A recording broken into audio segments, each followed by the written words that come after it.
Before we dive into the strangest highs of the Middle Ages, take a deep breath and let your imagination settle. Because today, we're stepping into a world where pain was constant, and escape came not from luxury, but from roots, herbs, and whispered rituals. This is the side of history most books never talk about. But before you get comfortable, make sure you've hit the subscribe button. And don't forget to comment your city name and local time, so we'll know where in the world you're watching from. Now let's begin. There's a moment after every high chemical, emotional, spiritual, when the world reasserts itself. The fire burns low, the herbs lose their edge, the tavern empties and the candle gutters. Your mind begins to clear, your body remembers gravity, and the sky, which once looked like it might open for you, slowly closes again in the Middle Ages. This moment was inevitable, because for every fantasy crafted in incense smoke or herb-stained goblets, there was the reality waiting just beyond the threshold. Cold floors, cracked lips, another day of work or worship, or waiting for news that might never come. Still, people chased those highs, and when they faded, they processed them in the only way they knew how, through story, through reflection, and often through prayer. Close your eyes for a moment and imagine this. A quiet hillside in the countryside of 14th century England. It's early morning. The sun hasn't yet broken through the mist. A woman with dirt under her nails crouches beside a patch of poppies, clipping the delicate pods with care. She places them gently into a woven basket, not with greed, but with familiarity. These aren't just flowers, they're power, pain relief, dreams, and sometimes, depending on how you use them, an escape back. Then they didn't call it getting high. There were no street names, no rehab centers, no pop culture jokes about tripping. But people have always experimented with altered states, whether through ceremony medicine or quiet moments alone in a field. Medieval people found ways to drift. The medieval world was full of discomfort. Harsh winters, rough labor, aching joints, infections that festered, and fevers that never broke. There were few doctors, fewer real cures, and lots of pain, so naturally, they turned to nature. And nature, it turns out, was generous opium from poppies, mandrake root, henbane, belladonna, mushrooms that looked like they were painted by dreams. All of them were tucked into the corners of apothecaries' shelves and herbalists' gardens. Some were used carefully, some dangerously, but all were known to offer something more than the ordinary. Take mandrake, for instance, a gnarled little root that vaguely resembles a human form. Medieval people swore it screamed when pulled from the ground. They wrapped it in silk, whispered to it, even gave it wine. Why? Because once harvested, it could send a person into a deep, strange sleep. Too much, and they wouldn't wake at all. But in the right dose, it dulled pain like nothing else. Not just physical pain. There were whispers that it could ease emotional suffering too. Grief, sorrow, loss, things that weighed heavier than any broken limb. Then there was henbane, beautiful, deadly, and utterly unpredictable. It could be smoked, brewed, or even applied to the skin through an ointment. Some monks recorded visions after taking it, floating spirits, otherworldly voices. A warm, buzzing sensation in the head, like thoughts drifting far beyond the monastery walls. Now, not everyone approved. The church, for one, had deep suspicions. Altered states were associated with demons, possession, or pagan rites. Anything that pulled your soul out of step with the waking world was considered dangerous. But the lines between medicine and magic were blurry. Local healers, especially women, kept their knowledge quiet, passed down from mothers to daughters through quiet instructions and secret gardens. They knew the doses. They knew when a pinch would heal, and when a pinch would kill. One of the most fascinating examples comes from the so-called witch's flying ointment. This wasn't a broomstick fantasy. It was a real salve made from psychoactive herbs like belladonna and datura. Rubbed on the skin, especially in sensitive areas, it could create a floating sensation, visions, sensations of flight. The user didn't soar through the skies, but in their mind, Perhaps they did, you might be thinking, but weren't people scared of this? The answer is, sometimes, but in small communities, everyone knew someone who knew a thing or two about herbs. They weren't always feared. Sometimes they were just trusted neighbors who helped with difficult births, fevers, or sleepless nights. They had their place. Let's not forget the monasteries either. Monks were among the most literate people in medieval Europe, and many doubled as early pharmacists. They grew herbs in neatly labeled gardens. Lavender for calm, valerian for sleep, poppy for pain. Their use of sedative herbs wasn't spiritual, it was practical. Monks needed to sit still and concentrate for hours. Copying manuscripts by candlelight, herbal assistants made that easier. In a way, getting high in the Middle Ages was never about pleasure alone. It was about necessity. Life was hard, and moments of relief, whether physical or spiritual, were treasured, of course. Some people did seek it out for the experience itself. There are folk tales of wandering wise men who saw the truth in a mushroom-induced haze, or travelers who returned from distant lands with stories of strange plants that made colors brighter and time stretch like warm wax then. As now, people were curious about what lay beyond the veil of ordinary thought, curious about what plants could unlock in the mind, but the knowledge wasn't always safe. Accidents happened, doses were misjudged, and when things went wrong, blame was quick to follow. Sometimes a healer became a witch overnight. A respected woman became a scapegoat. A curious boy who fell ill was said to be cursed. In a world without science, stories filled the gap still. The traditions continued, hidden, whispered, practiced in the quiet spaces between church bells and market stalls. So if you had a headache or a heartache, or you simply wanted to forget your aching body for a while, you didn't reach for a bottle of pills. You went to the garden. You trusted the root, the leaf, the bloom, and sometimes, just sometimes, you floated. Let's step quietly now into the long stone corridors of a medieval monastery, the kind with echoing footsteps, low candlelight, and gardens kept with near religious precision. These were places of order, routine, silence, the kind of silence that presses against the mind like a fog. But hidden within these places of worship, far from the markets and taverns of everyday life, was something else entirely: experimentation. Not the kind we imagine today with test tubes and notebooks. This was subtler, quieter, tucked into the folds of prayer and contemplation. Monks, in many parts of medieval Europe, were the closest thing society had to scientists. They knew the land, the herbs, and the effects those herbs had on the human body. In their walled gardens, behind cloisters and chapels, they grew everything from rosemary and sage to opium poppies and mandrake. And with time and study, they learned what those plants could do, not just for the body, but for the mind. To the outside world, monasteries were holy places. But to those within, they were also centers of observation and inner exploration. A monk could spend decades in silence, copying scripture, brewing tinctures, and recording odd experiences with the natural world. Now imagine a monk sitting at a wooden desk, hunched over an illuminated manuscript. His hands are steady but sore. His mind drifts. Outside, a breeze stirs the garden. And in that garden, among the tidy rows, is a fungus growing beneath an old elm tree. Small, brown, unassuming, but powerful.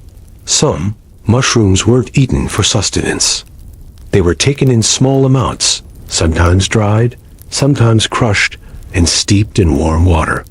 In the writings of certain monastic texts, ones not meant for public eyes, there are descriptions of visions, bright figures, feeling beyond the veil. It's unclear if these were metaphorical or literal, but the implication remains. They were reaching for something deeper. Not all monks indulged, of course, but some did, and their notes, often disguised as spiritual reflections, show us glimpses of minds stretched far beyond prayer. The experiences weren't always pleasant.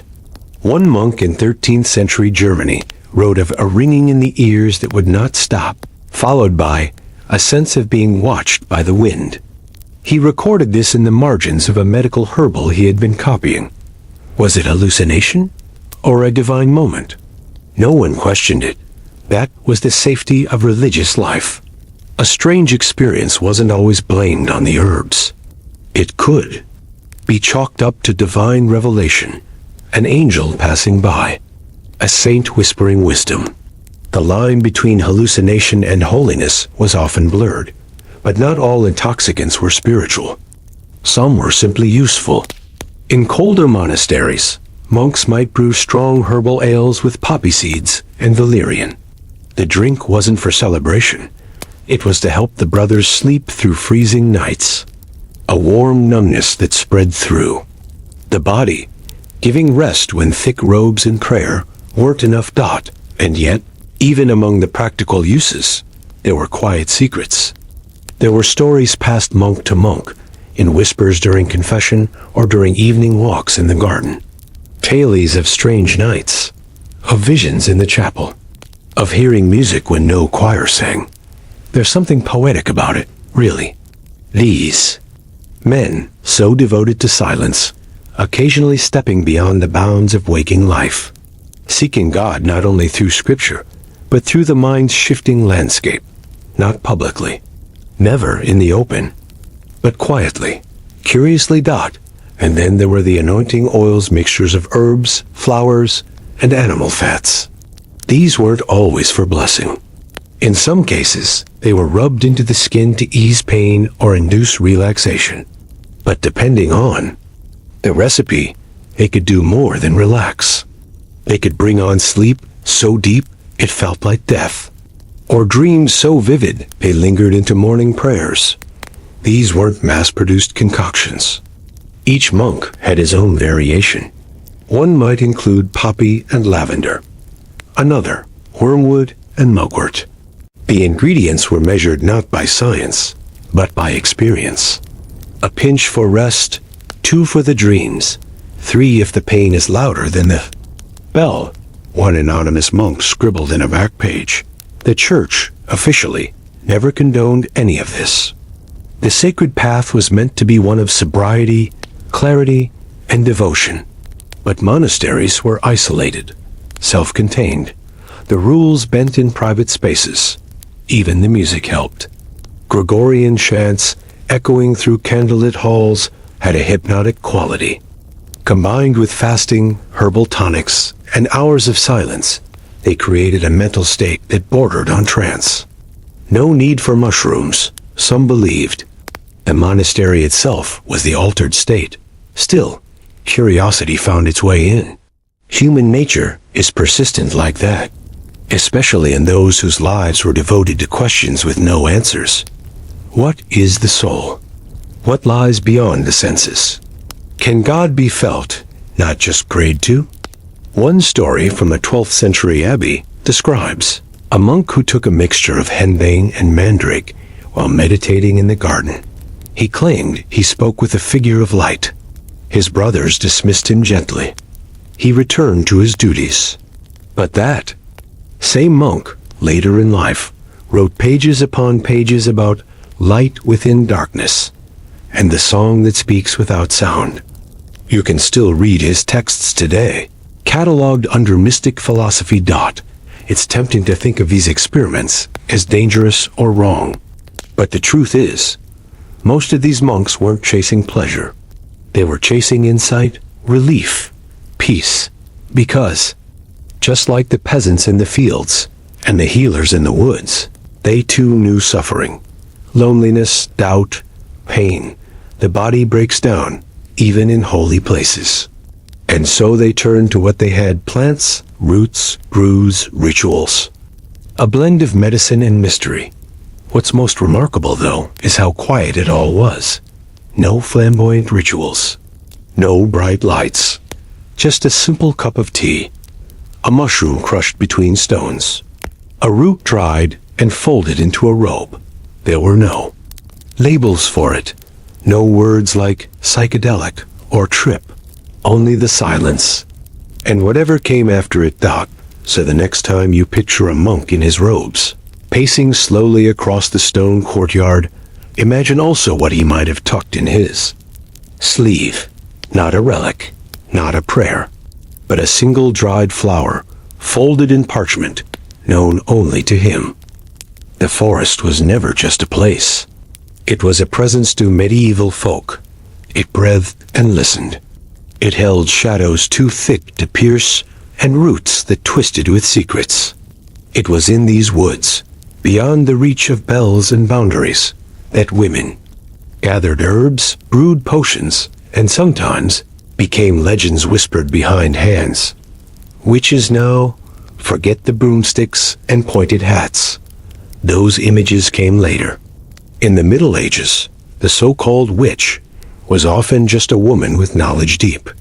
Careful knowledge passed from mother to daughter, aunt to niece.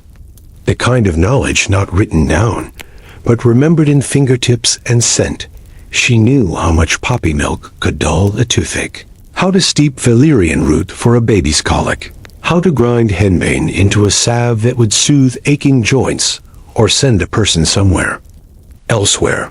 Not gone, not dead, but wandering. Most of these women weren't feared. At least, not at first. Villagers came to them in need. When the local priest couldn't help a sleepless child or a man writhing from a gut pain, they turned to her. Her home smelled of dried herbs and wood smoke. Her fingers were stained green. She often had a cat, not for mysticism, but for mice. Yet the line between healing and harming was terribly thin. The same herbs that soothed could also sedate. The same root that could calm the nerves could still a breath. It all came down to dosage and intent. And when strange things happened and the village milk curdled too fast, a storm broke a roof beam, a child fell ill with no clear cause, it was easier to look toward the woman with jars on her shelf than to admit that life was just cruel still. Many of these women lived quietly, half respected, half feared. Their real power wasn't magic, it was understanding. Understanding that nature held more than just food and firewood. It held keys. Doors to sleep, doors to pain relief, doors to floating. Take, for example, belladonna, sometimes called deadly nightshade. Beautiful, dark berries that shimmered like garnets. Just a few could kill, but used carefully, the plant could dull sensation, ease childbirth, or cause hallucinations so vivid they left the dreamer weeping.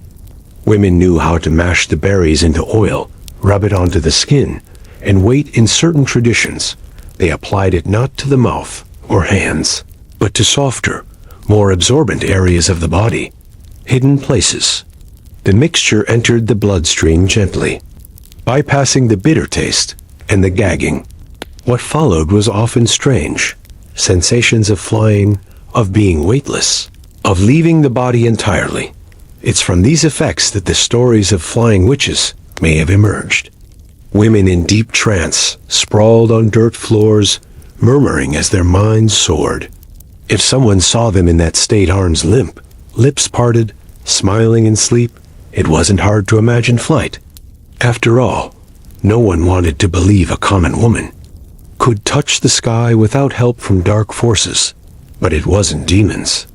It was datura, or henbane, or mandrake blended into animal fat, steeped in wine, and whispered over as it boiled. The magic wasn't in the herbs.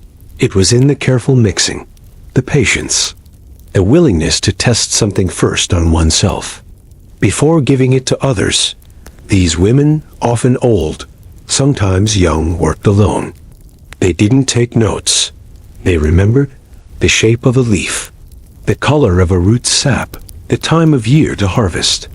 They knew that mugwort was better before midsummer, that wormwood grew bitter after the first frost, that some mushrooms only showed up after lightning storms, and those were the ones worth watching, and they weren't just seeking highs or healing. Sometimes they were chasing visions too. Understand why? You have to understand the loneliness of medieval life. It was quiet. There were no books in the home. No music unless you made it. No distractions beyond chores, weather, and prayer. For some, the idea of touching something beyond something unexplainable wasn't frightening. It was the only escape, so when a woman stirred herbs into hot wine and sat beneath a tree, it wasn't necessarily rebellion. It was relief. She might drift. Her heart might slow. Her limbs might tingle. Colors deepened. Voices muffled. The world didn't disappear, it changed. Became softer, or stranger, or more welcoming. And when she came back, she brought stories. Not of spells, but of light. Of song.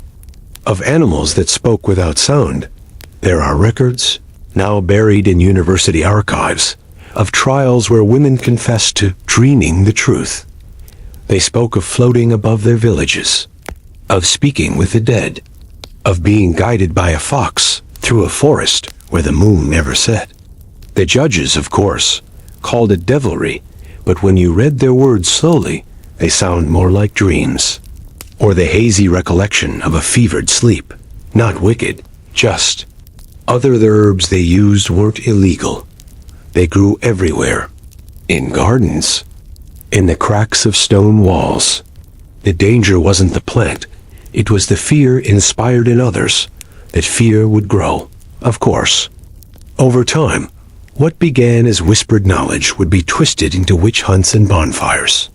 But in the heart of the medieval age, before the fires truly burned, there was still room for the healer, the herb wife, the woman with dried bundles. Hanging from her rafters, and a cup of something strange on the table, she may have known how to ease pain. But she also knew how to open a mind, so what was getting high like for her? It wasn't laughter or music or flashing lights. It was quiet, slow, rooted in ritual. A sip, a breath, a waiting, and then a shift birdsong might grow louder.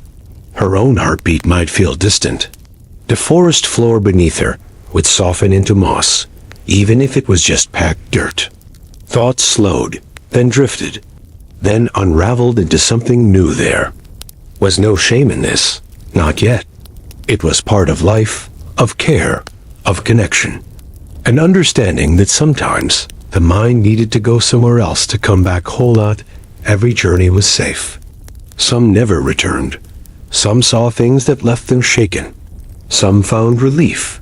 Others found addiction. But in those early days, it wasn't about chasing pleasure. It was about managing a life that was cold, hard, and often joyless. And so, women of the woods continued to brew, to crush, to boil, to sip. Not witches, not criminals, just seekers. Quiet seekers of sleep, vision, and peace. If the forest was the realm of secrecy and whispers, the medieval tavern was its opposite, a place of firelight, noise, and the constant clatter of mugs on wood. Yet even here, beneath the laughter and songs, the same quiet urge existed. Not for drunken brawls or wild revelry, but for stillness, for warmth, for a brief escape from a cold and exhausting world. The word high wouldn't have existed in this setting. But intoxication, soft, slow, creeping, was as much a part of medieval life as bread or wool. And it almost always came in there. Form of drink. To understand medieval pubs, imagine a single room, rough-hewn and low-ceilinged.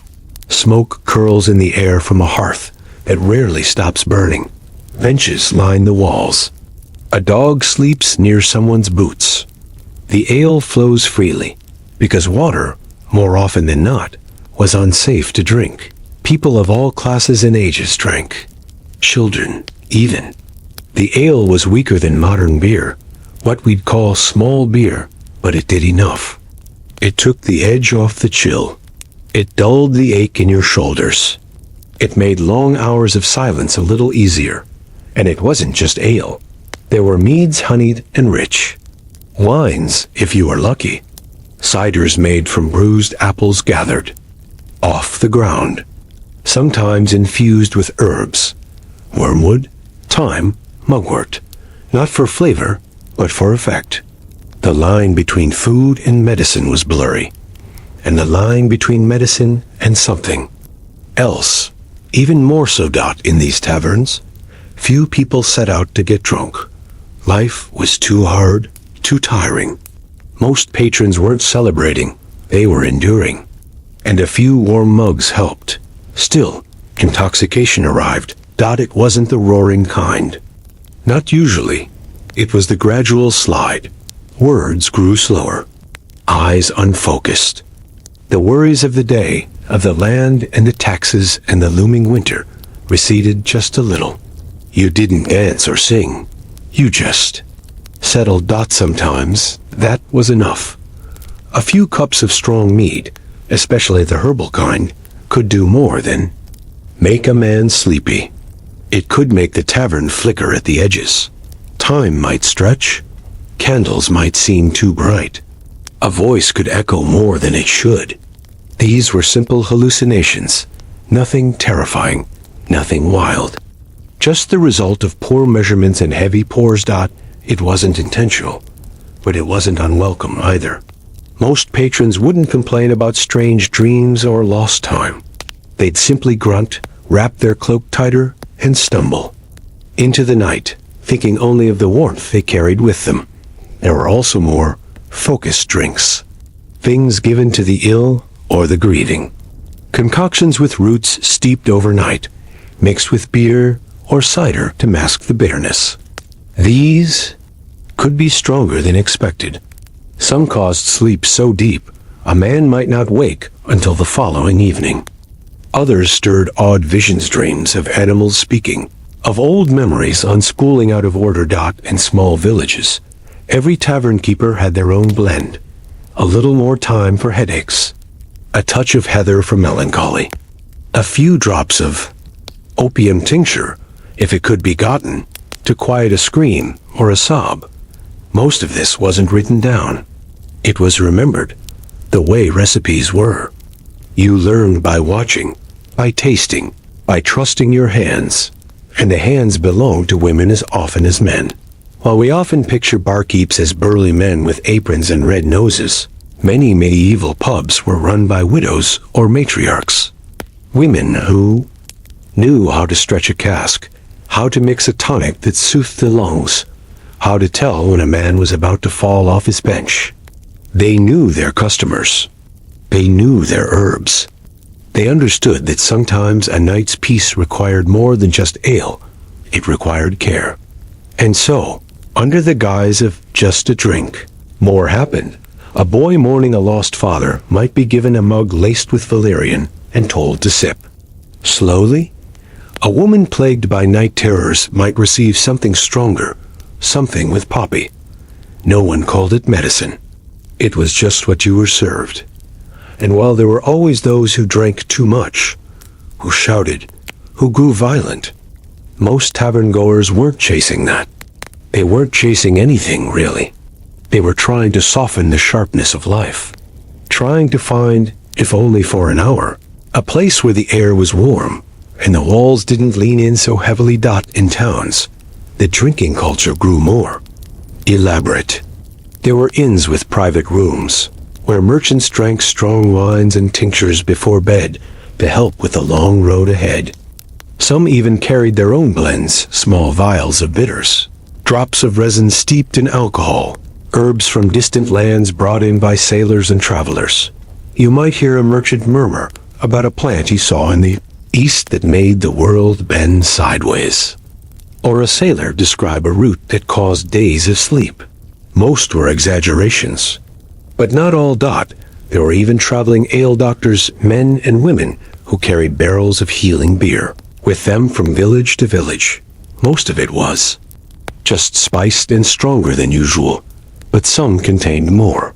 Wormwood, yarrow, even bits of dried mushroom, if you knew the right cellar. These weren't physicians. They were performers, in a way, mixing showmanship with mild sedation. People drank because they believed. And belief, like alcohol, has power. It's easy to romanticize all of this, to imagine that every tavern was a place of laughter, and gentle highs. But the truth, as always, is more mixed. There were fights. There were regrets. There were hangovers that lasted through market day. But even so, the tavern stood as one of the few communal spaces where people could loosen their grip on their tools, on their duties, on their minds. For a few silver pennies, a mug, and a seat near the fire, you could forget the cold in your bones. You could close your eyes and drift, just a little. And if the ale was strong enough, maybe even dream. Not the wild dreams of witches or monks, but soft ones, of summer fields, of lovers long gone, of simpler days. The kind of dreams you forget upon waking, but feel for hours after got. So no, they didn't call it getting high, but they knew the feeling. That slow melt of thought, the blurring of time, the hush that follows the third cup. They didn't chase it. They welcomed it, quietly, with both hands wrapped around a warm, earthen mug. Imagine it's dusk in a small medieval village. The air smells of smoke and damp wool. Someone is crying softly in the corner of a thatched hut inside. A child lies still, his arm wrapped tightly in cloth, bone broken from a fall from the hayloft. A local healer leans in, murmurs something, and reaches for a small pouch tied to her belt. Inside is a powder-dried and ground poppy. She mixes it with wine, hands it to the boy's mother, and instructs her to make him drink. The taste is bitter. He winces, then drifts. No one here talks about getting high. What they talk about is surviving the pain. Because pain in the medieval world was everywhere. It came with childbirth, with battle, with infected teeth and shattered bones and abscesses that bloomed. Like rot beneath the skin, and there was nothing to stop it. No anesthesia, no sterile hospitals, no guaranteed cure. All they had were the plants. The poppy was perhaps the most valued. From its fragile pinkish-white petals came a thick sap harvested from its pods. That sap, once dried, could be turned into a powerful sedative.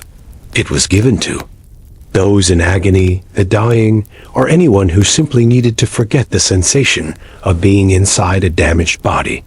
They didn't call it morphine. They called it sleep juice, or God's milk, or simply the strong stuff.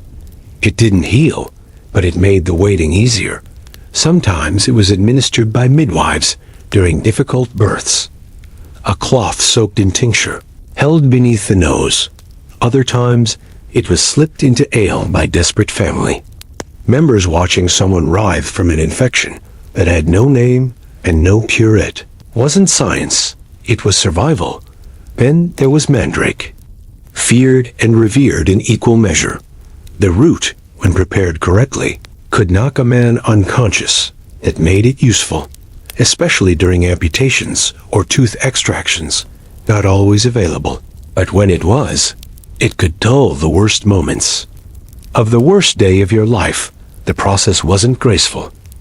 A man would be made to drink a strong decoction, often with wine, sometimes with honey, to cover the bitterness, and within an hour, his words would slur, his eyes would glaze, he'd become still, and then the real work would begin: cutting, stitching, pulling, cauterizing, with a red-hot iron. If he woke up in time to scream, it meant the dose had been too light. If he didn't wake at all, it meant too much was always a gamble too many. Pain relief was indistinguishable from getting high. The disconnection from reality, the slurred speech, the strange dreams, it was all part of the process. But no one sought it for pleasure. It wasn't fun. It was terrifying, but it was also necessary. Even monks, with their shelves of religious texts and gardens of holy herbs, had recipes for powerful sedatives. They understood that mercy sometimes meant helping someone sleep through their final days. They would brew teas with valerian, hops, skullcap, and when available, that precious drop of opium, not to heal, just to soften. And for all the stories of the mind being set adrift by herbs and mushrooms, the real miracle in medieval medicine wasn't vision. It was absence, the absence of pain, of screaming, of panic. What getting high often meant back then a chance to not feel. Just for a while, children were given calming brews laced with lettuce water or poppy syrup to help them sleep during long nights. Soldiers wounded in battle would be poured strong liquor or wine infused with herbs until they were quiet enough to be treated. Women in labor would chew dried henbane leaves or be given a tincture that made the world blur around the edges while they screamed into cloth. No one recorded the exact measurements. Each healer knew their own method. A handful of petals, a spoon carved from ash wood, a whispered prayer while it boiled. Sometimes it worked, sometimes it didn't, but when it did, the effect was unmistakable. The pain eased, not gone, never truly gone, but distant, and with that distance came a kind of float, a dreamlike drift where the body, however broken, no longer dominated the mind. For some, it brought hallucinations, visions of glowing windows, familiar voices speaking from the fire, or the sensation of rising from the bed and walking, even if their legs were useless beneath them. These were not sought after. They were side effects, and yet they lingered in the memory, longer than the penguin account tells of a knight, wounded in the chest, given a poppy-laced drink by a local healer. He slept for 2 days. Upon waking, he told his men that he'd spoken to his dead brother during that sleep and that he no longer feared dying a few hours later. He did. That was another side to this kind of high. It could soften not just the pain, but the fear in monasteries and abbeys. Death was common. Monks often served as caretakers to the sick and the poor. They administered last rites, yes, but also sleep. If a man was dying and gasping, the goal was not to save him, it was to help him pass quietly. The mixture would be strong belladonna wormwood wine, enough to slow the heart, to relax the muscles, to let the breath fade out like a candle burning to its final flicker. Even today, some scholars believe medieval medicine was more palliative than curative. It didn't aim to defeat death, it aimed to ease it, and that meant knowing how to use the plants. How much was too much? How much was not enough? How much would bring relief without taking a soul too soon, of course? Mistakes happened. A child given too strong a tincture, a wounded man who never woke, a wife who drank too much sleeping tea and slipped beneath the surface, never to rise again. These were quiet tragedies, but they didn't stop the use, because pain never stopped either. The roots were pulled, the herbs dried, the bottles labeled with faint scratches on wax, and people rich and poor, devout and desperate, kept drinking, not to feel euphoric, not to chase joy, but to silence the scream, to quiet the ache, to bring, if only for a night, the gift of nothing, the stillness, the absence, the float, the feeling that, for a while, the body could be ignored and the mind could rest. That was the true power of medieval highs, not as escape, but as refuge. Picture a dirt path winding through rolling hills. The sun is low in the sky, casting long shadows across tired faces. A line of people walks slowly, some barefoot, some limping, all wrapped in layers of dust and quiet determination.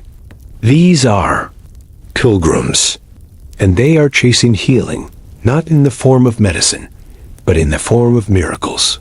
But not all miracles come from shrines.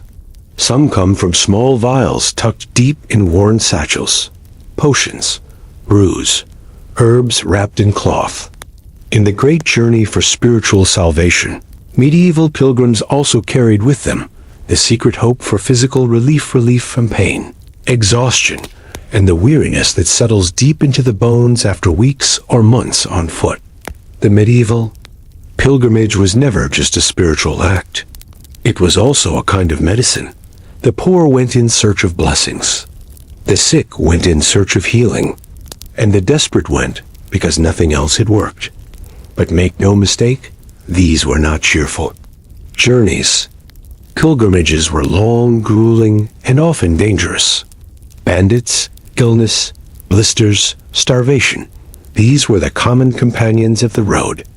And so, Just as one might bring a loaf of bread or a flask of water, some brought herbs. Sometimes, these herbs were given as gifts before departure.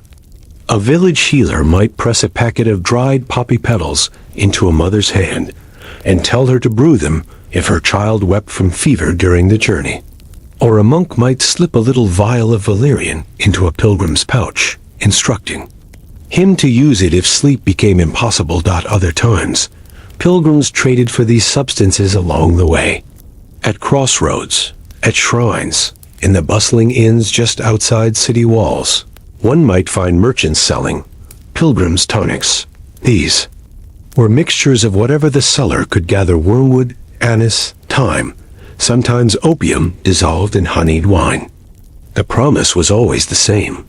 It would ease your journey, and for many, it did. The tonic didn't bring visions or trances. It brought something more subtle, a softening of the edges, a warm numbness in the legs after a day of walking, a dreamless sleep on a stone floor beneath the stars, the ability to wake up and do it all again. Some pilgrims took more than they should have. They became groggy, sluggish, confused about which path to take, but few complained. In the fog of exhaustion, even confusion could be a comfort. Better to feel lost in the head than to feel the raw scrape of blisters in the feet. There were, of course, places on the pilgrimage route known for their healing properties. Sacred wells, holy springs, churches said to house the bones of saints. At these sites, one might find herbal brews blessed by the local clergy, or at least claimed to be. They were sold in earthen cups or poured into simple flasks. Some were made from chamomile and rose hips. Others from more potent things, monkshood, in small amounts, or crushed seeds of unknown origin. People drank because they believed. That was the first ingredient in any medieval potion faith. Faith that what you were taking wasn't just a brew. It was a step closer to healing, a sip closer to being whole. But faith is a strange thing.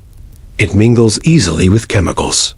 A believer handed a weak herbal wine might still feel their pain lessen simply because they were told it would. A skeptic, handed something truly strong, might claim it did nothing until they fell asleep on the road and woke hours later with no memory of stopping.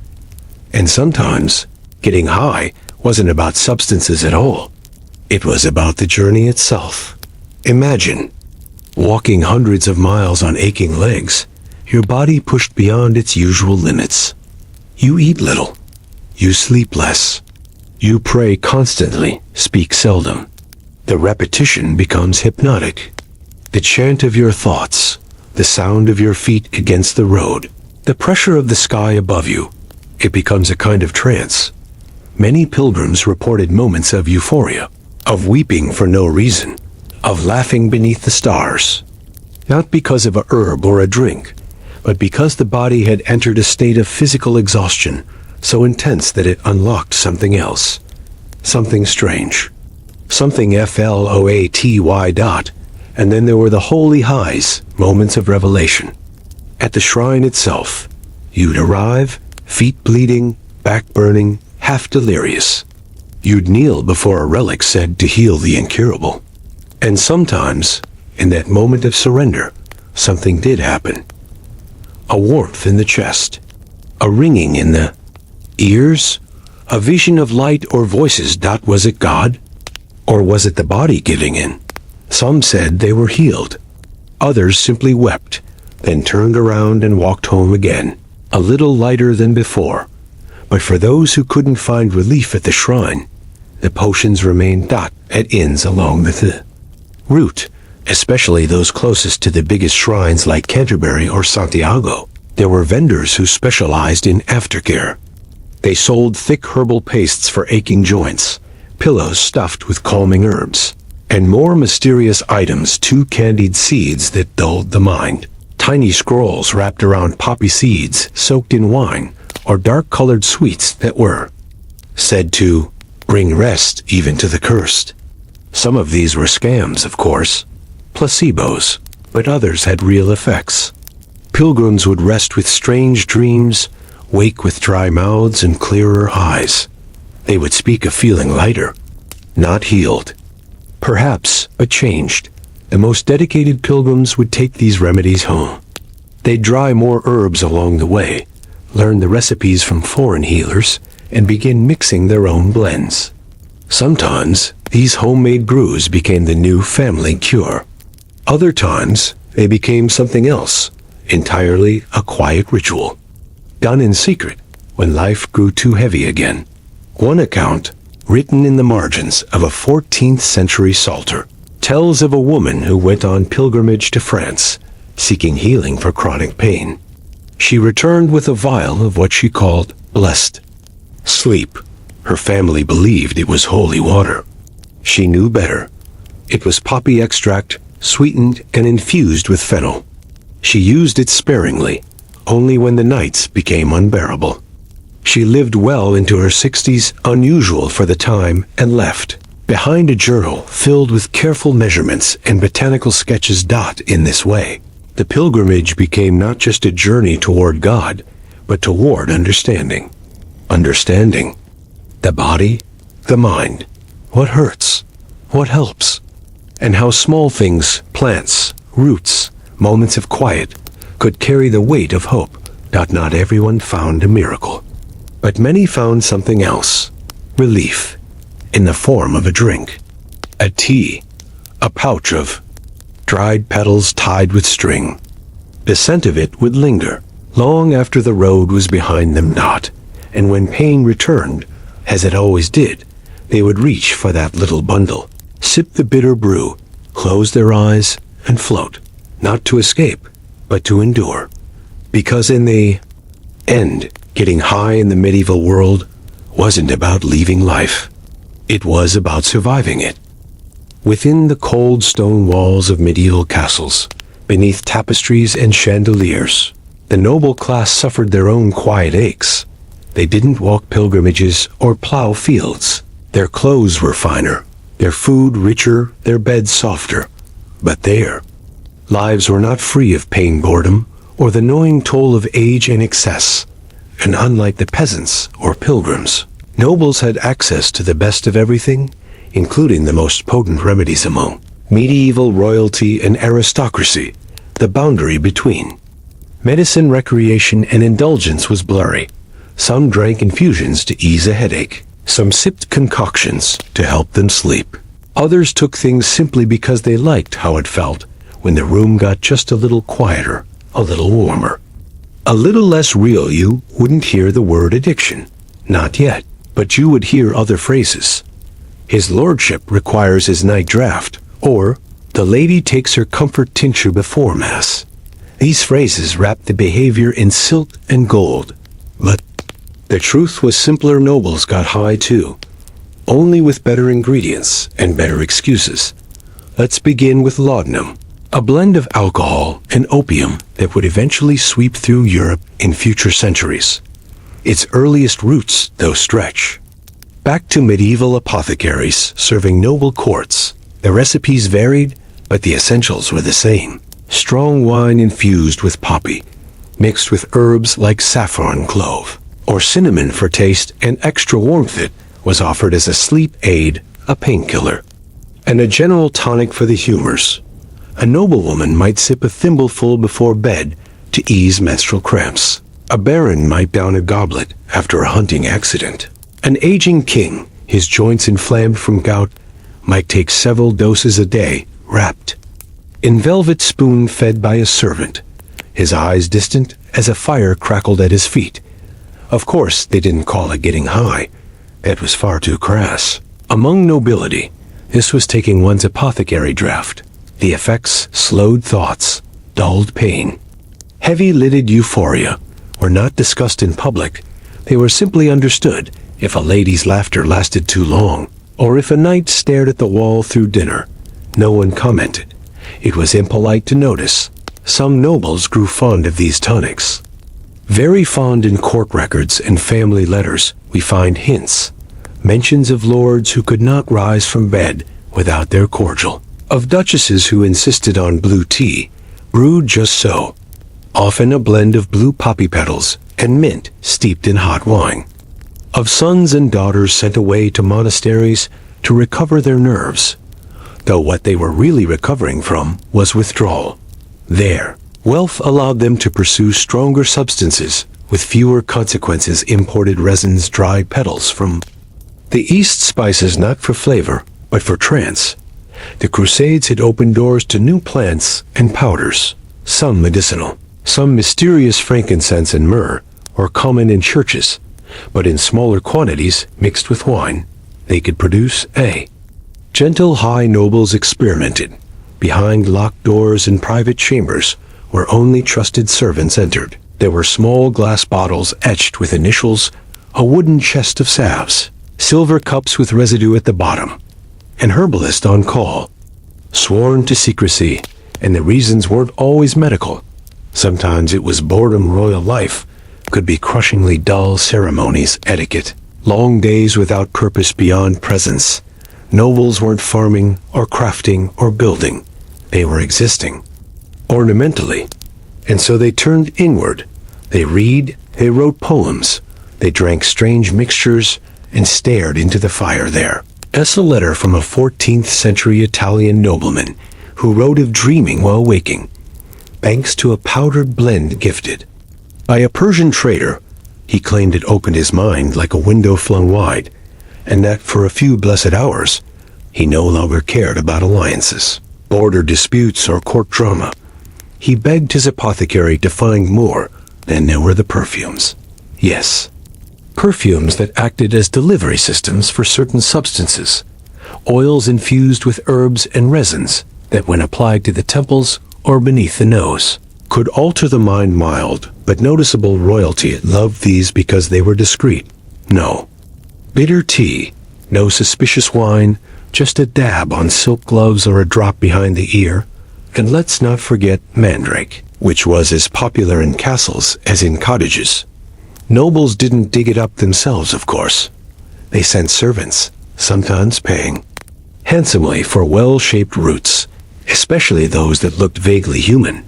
The roots were dried, sliced, and used in small doses. When mixed with clove and honey and taken at night, they could bring on deep sleep and bizarre dreams. One noblewoman's diary from 1372 recounts a floating supper she had while under the influence of a mandrake tonic. She described the feeling of watching herself eat from above, of hearing her husband speak as though from underwater. She found it delightful. She requested the same draft weekly thereafter. There's no indication that anyone around her objected. That was the thing, so long as one's duties were performed, and one didn't embarrass the family. No one cared how many herbal drafts a person took. Nobles were not judged the way peasants were. Healer giving a poppy extract to a farmer could be accused of witchcraft, but an apothecary giving the same to a duke was praised for his wisdom. And sometimes these substances weren't just for easing pain or boredom.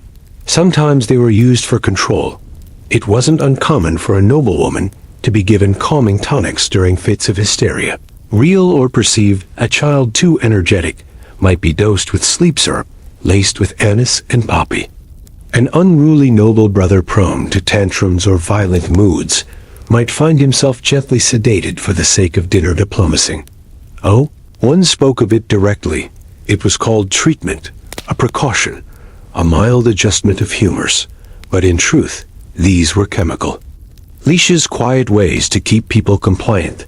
There were dangers, of course: overdose dependency, memory lapses.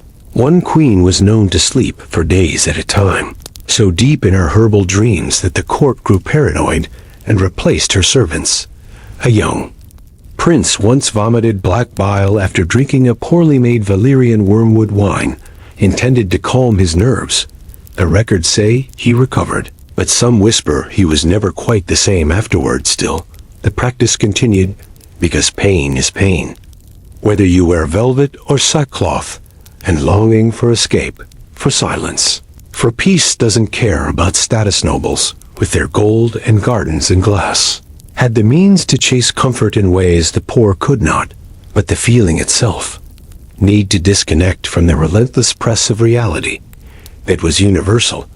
And so they sipped, they dabbed, they dreamed, not in the forest, not in the tavern, but in tower rooms by candlelight as the wind howled through arrow slits and the fire burned. Lo, they weren't witches or pilgrims, just tired souls wrapped in brocade, trying to float above it all. In the medieval world, most wisdom didn't wear robes or carry scrolls. It didn't sit in castles or preach from pulpits. It crouched in the dirt, fingers stained green, whispering over bubbling pots. It walked with a slight limp. It chewed mint leaves. While harvesting feverfew, it went by names like Aunt May Old Nan or the widow with the soft hands. These were the herbalists, keepers of quiet knowledge, living on the margins of both land and legitimacy. And if anyone understood the subtle shifting, boundary between healing and getting high, it was them, these women, and they were almost always women, weren't licensed or trained in monasteries. They didn't learn from books, but from hands, from mothers, from neighbors, from years of watching what happened when a certain root was steeped a little longer than usual, or when a certain mushroom was picked after the second rain. Their education was oral, tactile, and deeply intuitive. They knew how to cure coughs and clear earaches, but they also knew how to calm shaking hands, how to stop a widow from crying every night in her sleep, how to help a man forget the look on his brother's face during the last war. And sometimes that meant giving more than just a poultice or tea. It meant herbs. That changed how the world felt. Their homes were usually on the edge of the village, not quite isolated, but never quite central. Either people came in through the back door, eyes cast down. They left with small bundles wrapped in cloth or bottles that clinked gently in pockets. The healer never asked too many questions. She didn't need to. She could see it in your posture, your hands, the circles under your eyes. You might say, "I haven't been sleeping." She'd nod and hand you a sleep sachet, stuffed with lavender hops and maybe just a pinch of dried poppy petal. You might say, "My husband sees things now, bad things." She'd pass you a bitter-tasting brew, warn you to give him only a spoonful, and then wait until you left to light a candle. For his soul, this wasn't mystical. It was practical. The village needed her, even when the priest frowned at her herbs, or when the Lord's men warned against unnatural remedies. No one stopped coming, because the healer worked. Her knowledge was built.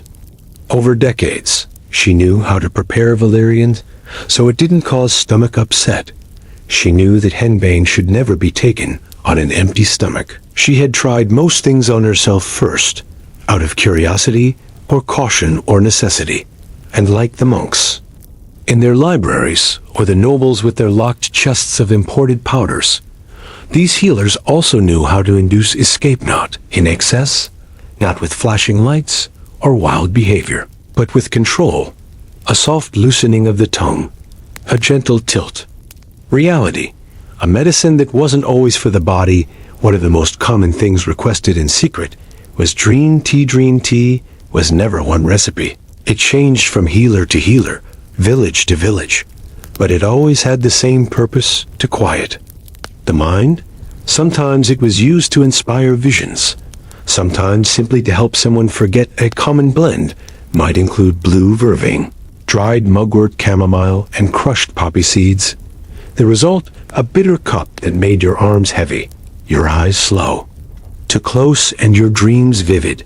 There were no promises. Sometimes it worked, sometimes it didn't. But even the ritual of brewing it, the sound of water boiling, the scent of herbs steeping in a wooden cup had power.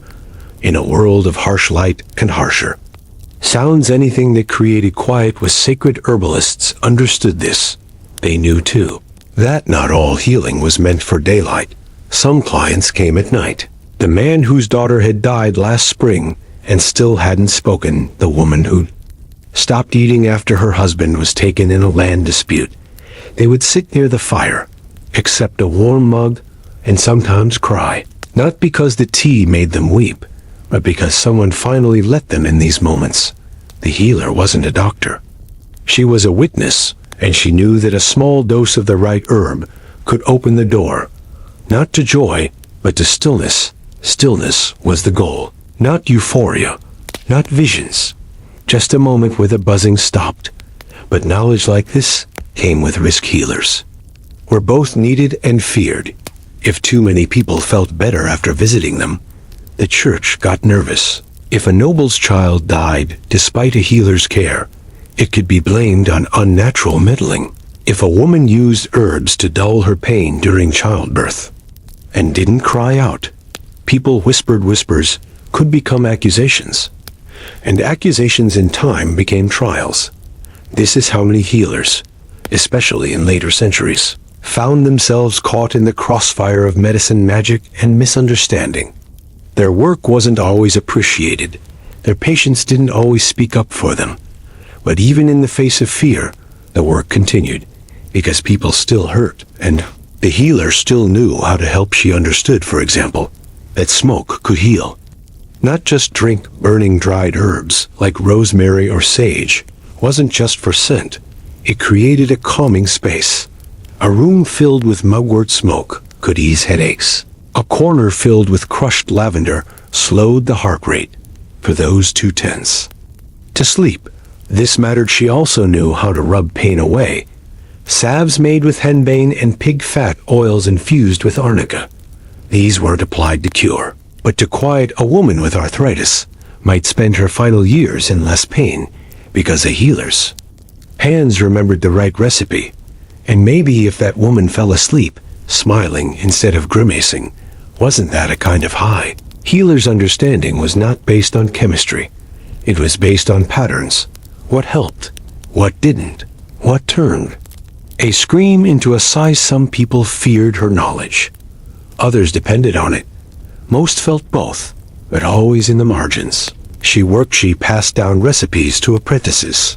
She dried herbs in bundles from her rafters. She watched the seasons, knowing which plants grew sweeter after the first frost, and which ones turned bitter in the sun. Her remedies weren't exact, but they were deeply human. And when someone asked, "Will this help me forget?" she didn't answer right away. Look at your hands. At your eyes. She might nod. She might shake her head. But more often, she'd say, "Let's try and see." Then she'd hand you the cup, and for a moment, a brief herbal hush in a loud and painful world, you might sip something that made it all just a little softer. The first thing you noticed when entering a medieval cathedral wasn't the silence. It was the smell. Thick, sweet, and ancient frankincense. Myrrh resin burned slowly over hot coals in swinging thuribles, carried down aisles by solemn-faced acolytes. The smoke left trails in the air like ghostly ribbons. It clung to stone and robes and memories, and it had effects more than most people realized. In the medieval world, church was not just a place of worship. It was a sensory experience. Dark arches above you, candlelight flickering at the edges of your vision, echoing chants vibrating against cold stone, and always that sacred smoke, perfuming the breath of everyone inside. To the faithful, the scent meant holiness, sanctity, cleanliness of this soul. But it also had something else, a strange quiet pull. You breathed it in and felt your shoulders soften. Your mind slowed. Your eyes lingered a little longer on the golden altar. You forgot your hunger or your grief or the pain in your knees. From too much kneeling, was it? God, maybe, but also chemistry. The resins burned in medieval churches weren't chosen just for their cost or exoticness. They had purpose. Frankincense, imported in blocks from the Arabian Peninsula, contains compounds that can lower heart rate, reduce anxiety, and even induce mild feelings of euphoria when inhaled over time. Myrrh, more bitter, adds a grounding effect, calming, but also just a little intoxicating when concentrated in smoke. Add that to enclosed spaces, limited airflow in long services, and the result was often unintentional. A light-headed congregation, swaying gently, eyes glassy, lost in ritual. In short, a holy high. Nobody would have called it that, of course. That would have been heresy. But monks knew, priests New choir boys standing for hours on end, breathing in clouds of thick incense definitely knew some. Chroniclers from the time even made note of it. A monk at York once wrote that his mind left his body during evening mass, rising with the smoke toward heaven. He believed it was a vision. Maybe it was. Or maybe he'd just been standing too close to the censer incense. Wasn't used for just Sundays or celebrations. It was burned during funerals, weddings, blessings, fasts, and feast days. It was burned. Over the ill, over relics, over royalty. Sometimes it was burned for hours, turning the entire nave into a haze and in the flickering candlelight. Surrounded by chant and smoke, people slipped not into sleep, but into something quieter, a place of trance. Stillness, the kind of mental space where time bent and emotions ran high. And incense wasn't the only delivery system, so monasteries brewed incense resins into oils and used them during anointings or meditative rituals, rubbed into the temples. Behind the ears, across the chest, the warmth of the skin released the scent slowly, creating a prolonged personal cloud of calm. Certain abbeys, especially in southern Europe, experimented with mixing these resins into wine, especially during Easter. Vigils, just a few drops, just enough to quiet the nerves of those who were fasting, praying and singing through the night. Was it spiritual? Yes, but it was also pharmacological. This blending of sacred and sensory had deep roots. The Bible itself mentions incense as an offering, a sign of prayer rising to heaven. But by the Middle Ages, the church had also begun to understand its effects, even if they didn't use modern words for it. They noticed that incense calmed crying children, soothed the dying, focused the mind, and softened sorrow. And so they used it liberally, especially for those who were suffering during plague outbreaks, for instance. Incense was burned not just as a purifier to clear miasma from the air, but as a balm. Priests swung censers over dying victims, not only to bless them, but to ease their fear. The smell became associated with comfort, with letting go, with peace. In this way, incense became a medicine of the spirit, administered not by herbalists, but by holy men. And sometimes, it wasn't smoke at all. It was sound Gregorian chant, slow repeating harmonious, was itself a kind of narcotic, sung in acoustically perfect chapels. It created natural reverberation that made the tones seem to stretch. Time slowed, the brain relaxed, the rhythm lulled. For many monks, this was their daily high, not from substance, but from sound-induced trance. Monks wrote of feeling suspended in music, of leaving the worries of the flesh behind, of floating, and though the language was religious, the sensation was universally human. The combination of sound space and smell created a sensory bath unlike anything else in medieval life. This was no accident. The church knew what it was doing. For those who attended daily mass, the experience became part of their emotional management. Sadness, fear, grief, all washed over and soothed by a well-timed hymn and a waft of myrrh. You might walk into the cathedral cold and anxious. You'd walk out warm and blank. You might not call it a high, but your brain would. And for those in monastic life, the experience could go deeper. Some monks and nuns used repetitive prayer, fasting, and incense in combination to induce what they called holy ecstasy. These were not casual practices. They were sustained, ritualistic, and they could produce real altered states, visions, voices, floating sensations, and profound feelings of unity. Modern scientists now understand this as neurochemical release, a blend of endorphins, dopamine, and oxygen deprivation. But to the medieval mind, it was divine, and so the practices continued, especially among mystics and hermits, who pushed their bodies to extremes in search of spiritual highs. In the grand cathedrals, the experience was less intense, but no less real. Peasants, who never tasted wine or touched foreign spice, could still feel something in the presence of that sacred smoke. They could cry and not know why. They could sway and not remember how they could leave feeling lighter than when they came.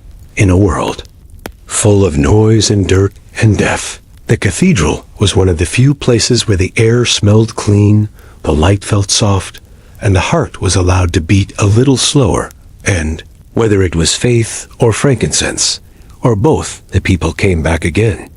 And again, because when you can't explain your sadness, and you don't have medicine, and the world feels too heavy, sometimes all you need is a room full of sound and smoke and silence. Sometimes that's enough to feel a little holier, little higher, little closer to something that understands. There were no nightclubs in medieval Europe, no light shows, no speakers thumping through the walls. But that didn't stop people from chasing the high of rhythm, release, and dizzy escape. Because long before science understood the body's response to endorphins, the people of the Middle Ages knew something simple. If you move fast enough, long enough, with enough people around you, your mind will eventually let go, and you'll float. One of the most overlooked paths to medieval euphoria wasn't in a bottle or a bowl, it was in dancing. Not polite courtly dance, with its rehearsed steps and measured bows, but something rawer, rougher, the kind of dance that started with a drum and ended with sweat. A barefoot spin in a village square. A group of women locking arms and turning until they couldn't stand. Young men stomping around a bonfire until their vision blurred and the night felt like it might last forever. The medieval body was often denied. It was dressed in layers, restrained by ritual, humbled by religion, broken by labor. But when music started, real music, the kind that came from flutes and fiddles and hand-beaten drums, it became a gateway. Not to heaven, but to a small kind of freedom. And that freedom felt suspiciously like being high. Modern science has words for this now. Hyperventilation, centrifugal force, dopamine flooding. But in the Middle Ages, there was no need to explain. You just moved until your arms felt light, until your feet forgot the mud beneath them, until your head spun and your body belonged to something larger. One of the strangest examples of this was the phenomenon of dancing mania, real and poorly understood series of events in the 14th and 15th centuries, where groups of people would begin dancing in public, often for hours or even days. It usually started with one person, often a woman. Then more joined. Soon the whole town square would be pulsing with bodies, some laughing, some weeping, some moving as though possessed. Was it mass hysteria? Some say yes. Others point to ergot, poisoning consumption of rye bread laced with a fungus that produces LSD-like effects. Still others believe it was ritualistic release, a sanctioned space where people could let go of grief, hunger, war, and plague in the only way their culture allowed, through the body. But even outside these strange outbreaks, spinning and motion were regular parts of spiritual and communal life. Women in convents sometimes practiced rotational prayer, turning slowly in place while reciting psalms, allowing themselves to be overtaken by rhythm and repetition. Men, in certain sects, would beat drums and chant until they fell to the ground in ecstasy. These weren't considered sinful.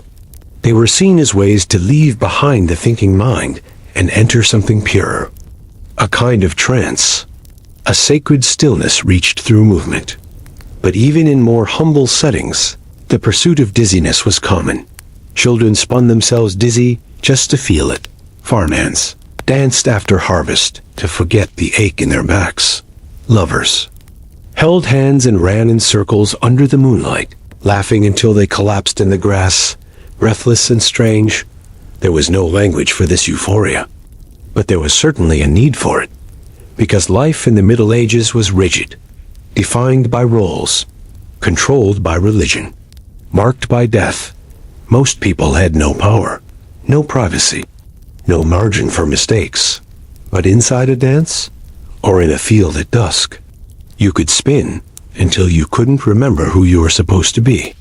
And when the world tilted, and your stomach dropped, and the stars blinked above you in slow motion, it felt like something new, something close to freedom. There are records of religious sects denouncing wild movement, warning that uncontrolled dancing led to sin. But the warnings rarely stuck. Villagers kept dancing. Weddings ended in drunken reels. Festivals were built around fire and rhythm. Even during Lent, meant to be a season of fasting, people found ways to stomp and sing behind closed doors. It wasn't just joy that drove the movement. It was pain. After funerals, mourners might walk in tight circles, chanting until they collapsed. In plague years, processions of the sick and healthy alike would beat their backs while circling the village, whipping themselves into a kind of trembling trance. And always, the dizziness came. A blurry mercy. The feeling that your body had reached its limit, and in doing so, had released your mind. Even those who stayed still could be pulled in. Think of a grandmother, seated by the fire, watching her children dance. The flickering of flame, the rise and fall of music, the warmth of wine and memory. Her breath slows, her body sways, her mind loosens. And for a moment, she forgets her aching knees. It wasn't a drug, but it acted like one. Because in these communal movements, spinning, stomping, swaying, the medieval body activated something primal. A release of tension. A dose of inner chemistry that no apothecary could bottle. And so, the traditions lived on. Spinning dances became folk customs. Festival rituals passed from parent to child. Certain beats and tunes became triggers known to lift spirits or calm anxious hearts. A single drum rhythm could summon tears. A flute melody could hush a field of squabbling workers. People might not have known why, but they knew it worked, and that's what mattered. Some of the dances were deliberately strange. A few included sudden collapses, people falling as if struck by God, only to rise again laughing. Others had long strings of motions: touch your face, touch the earth, look to the sky, then spin. These weren't choreographed. They were felt. And they carried meaning, even when the dancers themselves couldn't explain it. Because movement bypasses language. It doesn't ask permission. It just takes you. And in a world with so few escapes, the ability to become unmoored, if only for a song, was priceless. Today, we might see those muddy dancers with their spinning heads and flushed cheeks and call them euphoric, altered, high. They wouldn't argue. They'd just smile, stretch out their arms, and keep turning. Because sometimes the quickest way out of pain isn't through a potion or a plant. Sometimes it's just closing your eyes and letting your feet take over. In the Middle Ages, beer was everywhere. It was safer than most water. It was cheaper than wine. It was part of daily life, from the peasant's breakfast table to the monk's dinner bench. But in the hands of alewives, the women who brewed and sold their own blends, it became more than just drink it. It became therapy, and sometimes a quiet kind of escape. The term alewife might sound simple, just a woman who makes ale, but in practice, it meant much more. She was a brewer, a chemist, a healer, a bartender, and often a quiet counselor. Her workspace was not a professional brewery, but a warm hearth, a deep cauldron and shelves filled with dried herbs. Because medieval beer wasn't standardized. There were no regulations, no ingredient lists, and so alewives experimented, and what they created wasn't always just about getting drunk. Some ales were bitter and strong, brewed for men coming home after a long day in the fields.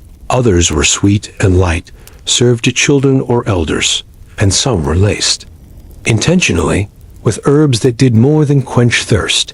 These were the sleepy ales, the calming brews, the ones that made your eyes heavy and your thoughts drift just a little sideways. Let's talk about group before hops became the standard ingredient in beer, which wouldn't happen until centuries later. Most medieval ales were flavored with a herbal mix called grut, a blend that could include yarrow, mugwort, sweet gale, juniper, and even henbane or wormwood, depending on the region and the brewers. Intent, some of these herbs were chosen for flavor. Others were chosen for their effect. Mugwort, for instance, is mildly psychoactive. It enhances dreams, calms anxiety, and in higher doses can induce a floaty, almost trance-like state. Yarrow is warming and slightly numbing, henbane potent, dangerous in large amounts. But in tiny doses, used by the boldest of brewers, it could slow the pulse and blur the senses. So, when you walked into a small alehouse at dusk, ordered a pint of the local blend, and began to feel your muscles melt into the bench and your thoughts slow to a crawl, well, that was no accident. You'd been given a potion. Alewives didn't always advertise this. There were no chalkboards or banners proclaiming dream ale or fog brew. But word got around. Go to Marjorie's if your joints ache. Ellen's brew will calm a racing heart. Drink Beatrice's brown if you want to forget your worries. They weren't selling beer. They were selling peace. And that peace came with rituals. You'd walk in, the air would be warm, full of steam and bread and wood smoke. You'd sit on a rough stool. The alewife would pour from a clay jug into a wooden mug. No glass, no froth, just a rich, cloudy liquid, spiced with herbs and memory you might chat with the others in the room, or you might stay silent. It didn't matter. Within a few sips, your shoulders would sink, your thoughts would drift, the sounds around you would soften, and the alewife would watch quietly to make sure it wasn't too much. Because the balance was everything. Too little herb, and the brew was just bitter beer. Too much, and it could cause nausea, confusion. Or worse, alewives who were good at what they did kept careful records scratched into wood, sung under their breath, or simply memorized through years of practice. They adjusted the blend based on the season, the humidity, the strength of the grain, and they adjusted it based on who was drinking. A traveling soldier might get a stronger cup than a grieving widow by the fire. A teen drinking his first pint might be served something light, sweetened with honey and fennel. An old man muttering about the plague might be given something stronger, brewed with meadowsweet and valerian. This was more than hospitality. It was care. Many alewives came from lines of healers. They inherited gardens full of mint and rue. They knew what to dry, what to steep, what to mash. They might not have read books, but they understood how the body worked. They'd seen childbirth, death, heartbreak. And they knew that sometimes the best medicine was something warm, familiar, and just altered enough to make you feel a little less awake. These sleepy ales weren't for parties. They weren't for singing or dancing. They were for rest after funerals, after battles, after long muddy weeks in fields or bitter fights between families. People came to the alehouse not just for drink, but for a kind of permission to stop fighting the world for a little while, to feel dull, heavy, and soft, to be held by a drink instead of haunted by a memory. It wasn't always pleasant. Some of these brews had strong, earthy flavors, bitter and herbal, far from modern tastes, but they worked. Within minutes, the chatter in the room would drop. People would lean their heads against the wall. Some would fall asleep where they sat, arms crossed over their mugs, and the alewife should clean around them, refill the fire, hum softly to herself, and when they finally stirred an hour or three later, she'd hand them bread or broth, never mentioning how long they'd been out. She knew because she'd needed that kind of sleep herself. Once alehouses were never just businesses. They were sanctuaries, places where time stretched and sharp edges dulled, not through magic, not even through alcohol alone, but through a careful crafted alchemy of herb, grain, and human understanding. Eventually, laws would change, hops would take over. The root herbs, many of them mind-altering, would be banned or forgotten, labeled as witchy. Or improper brewing became a male-dominated trade. Alewives faded from the towns, and sleepy ales, with their dreamy edges and subtle highs, vanished. But for a few centuries, they thrived. Quiet cups in quiet rooms, bitterness softened with mint and drinkers, drifting slowly into a fog where nothing hurt, nothing mattered, and the world, for once, stood still.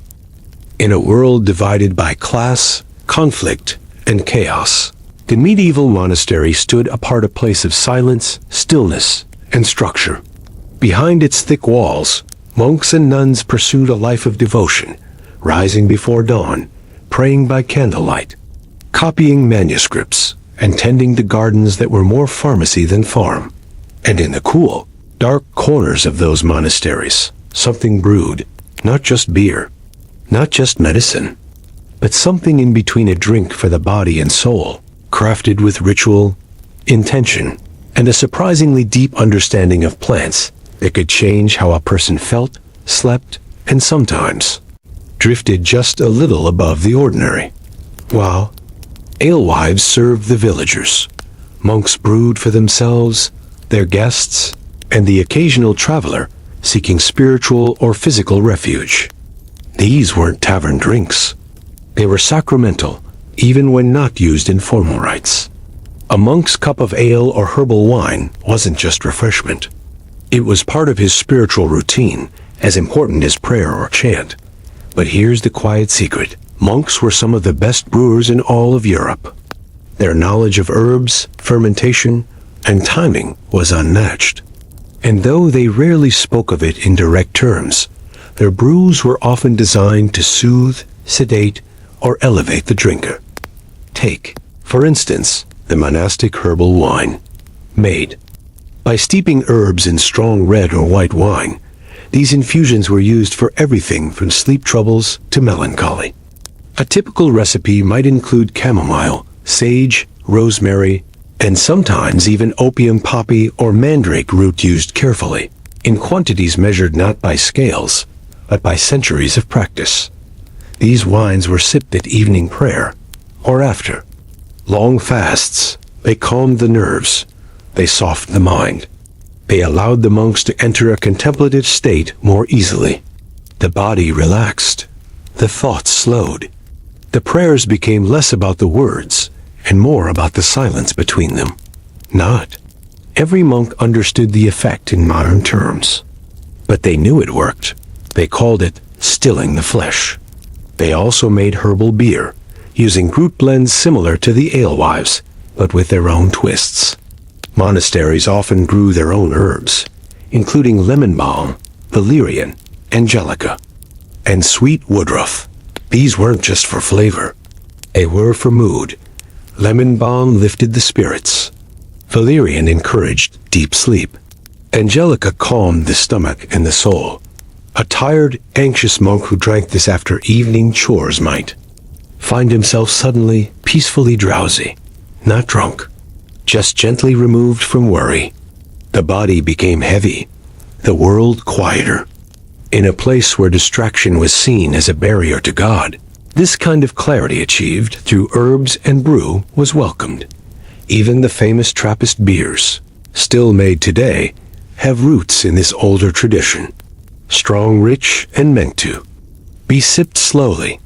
They're the legacy of a time when monks brewed not for profit, but for balance, to nourish the body, to support long hours of prayer, to replace meals during fasts. In some abbeys, records show monks drinking multiple pints per day, especially during Lent, when food was limited, but beer was allowed.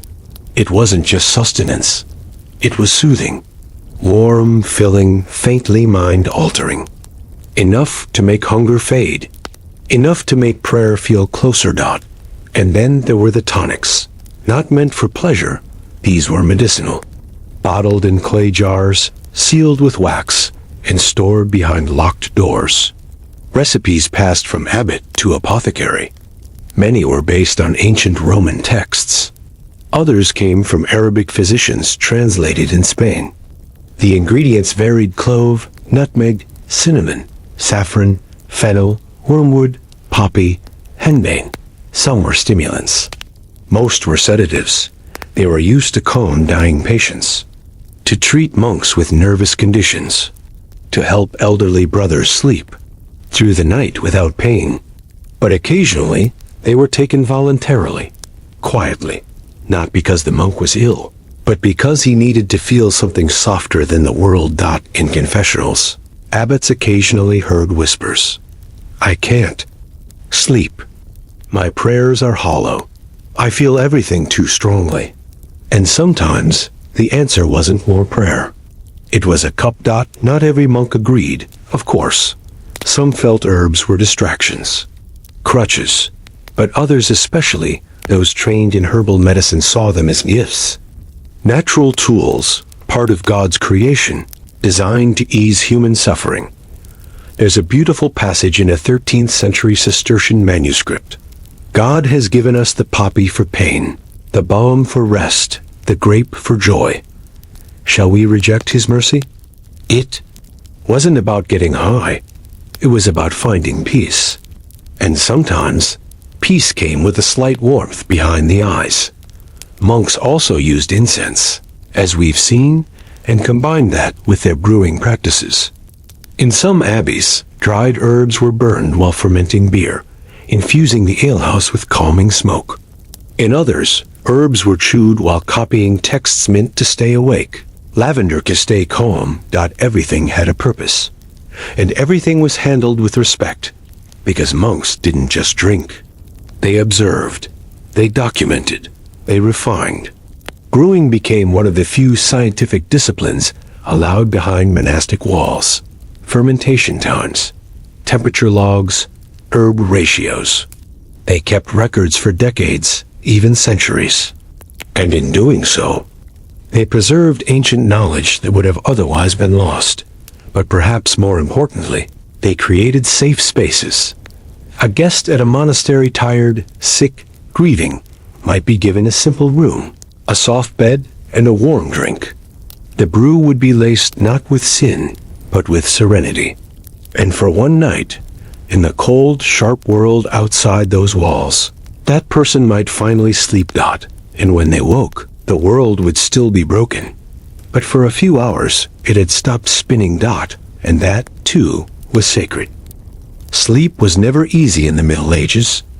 Not when every floor creaked, not when the wind howled through cracked shutters, not when the air was filled with the stink of smoke, sweat, and fear, not when rats scratched through thatch and pigs snored in corners, not when your dreams were haunted by war hunger or the slow creaking breath of a dying relative 2 feet away. People turned to potions, and perhaps nowhere in medieval life was the line between medicine and getting high more delicately walked than in the pursuit of rest. These weren't simple teas, they were sleep draughts, strong, dark, bitter blends made to knock the edge off a mind that refused to quiet. Taken from wooden spoons or sipped from small clay cups, they were made by apothecaries, monks, herbalists, and mothers alike.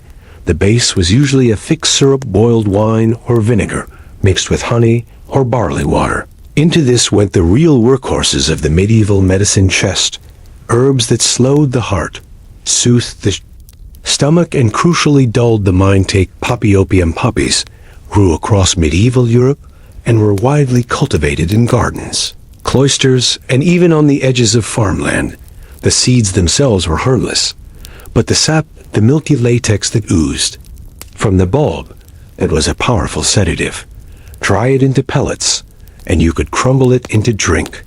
Soak it in wine, and you had a sleeping potion, stronger than chamomile, more reliable than prayer. Of course, it was dangerous, too much, and the drinker might not wake at all, but a skilled healer or a desperate parent would measure carefully, just enough to bring sleep, to still the legs of a child racked with fever, to let a grieving widow forget her name for one night.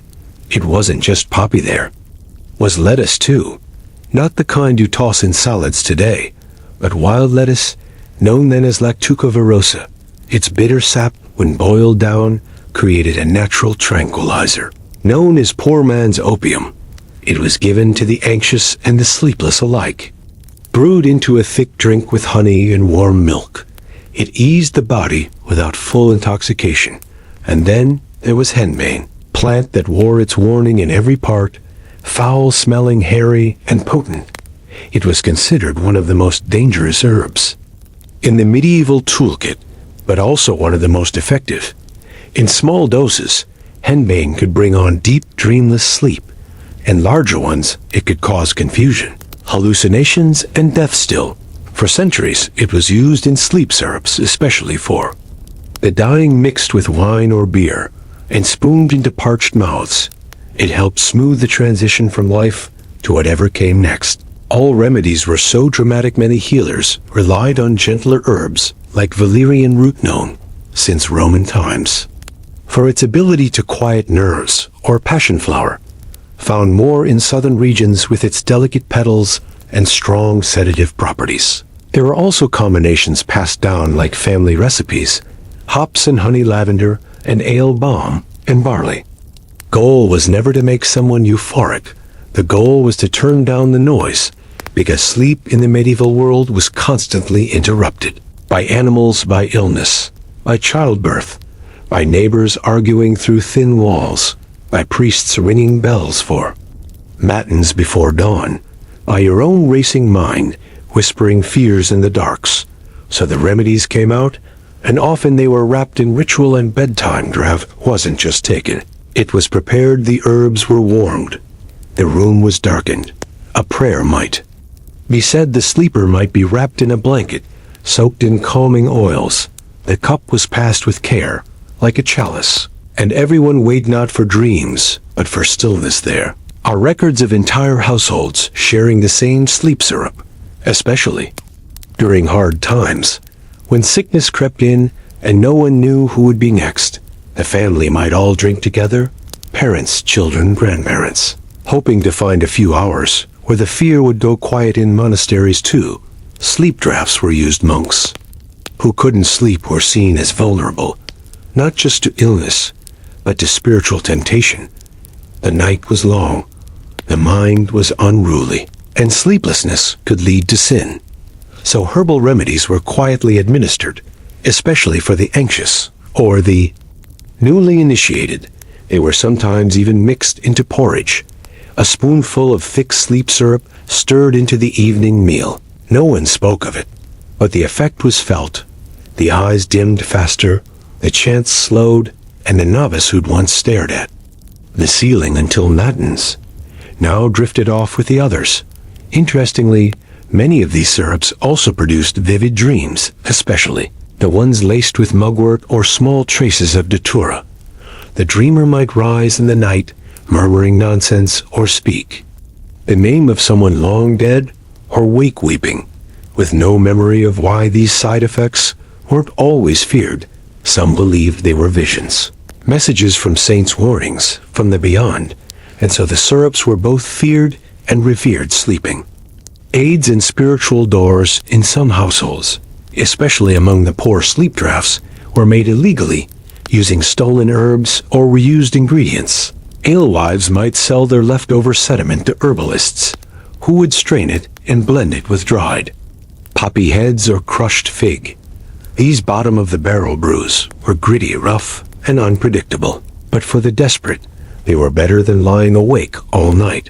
Because in the Middle Ages, insomnia wasn't seen as a medical condition. It was seen as a threat to your health, to your soul, to your ability to function in a world that demanded dawn to dusk labor. If you couldn't sleep, you couldn't work. If you couldn't work, you couldn't eat. If you couldn't eat, you'd fall behind. Behind meant forgotten, so sleep had to be protected by any means necessary, even if that meant drinking something that left your limbs like lead.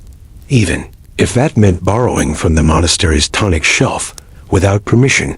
Even if that meant spending your last few coins on a bitter little bottle that promised, in the gentlest terms, a few hours of silence today. We think of sleep as passives, something that happens when everything else stops. But in the medieval world, sleep was a fight. Battle against the noise outside, the demons inside, the hunger in your belly, and the chill in your bones, and those little draughts, those sticky, strange, syrupy drinks. They weren't indulgence. They were armor, a way to slip into the one place that was truly yours, even if just for a while. The dark, the quiet, the soft forgetfulness of sleep. If you had to live by strict rules, social, religious, and moral, every single day of the year, then you needed one thing to survive: Time to let go. And that's exactly what medieval festivals were. Forget a modern image of carnival as a parade of beads and floats. In medieval Europe, a carnival wasn't just a party.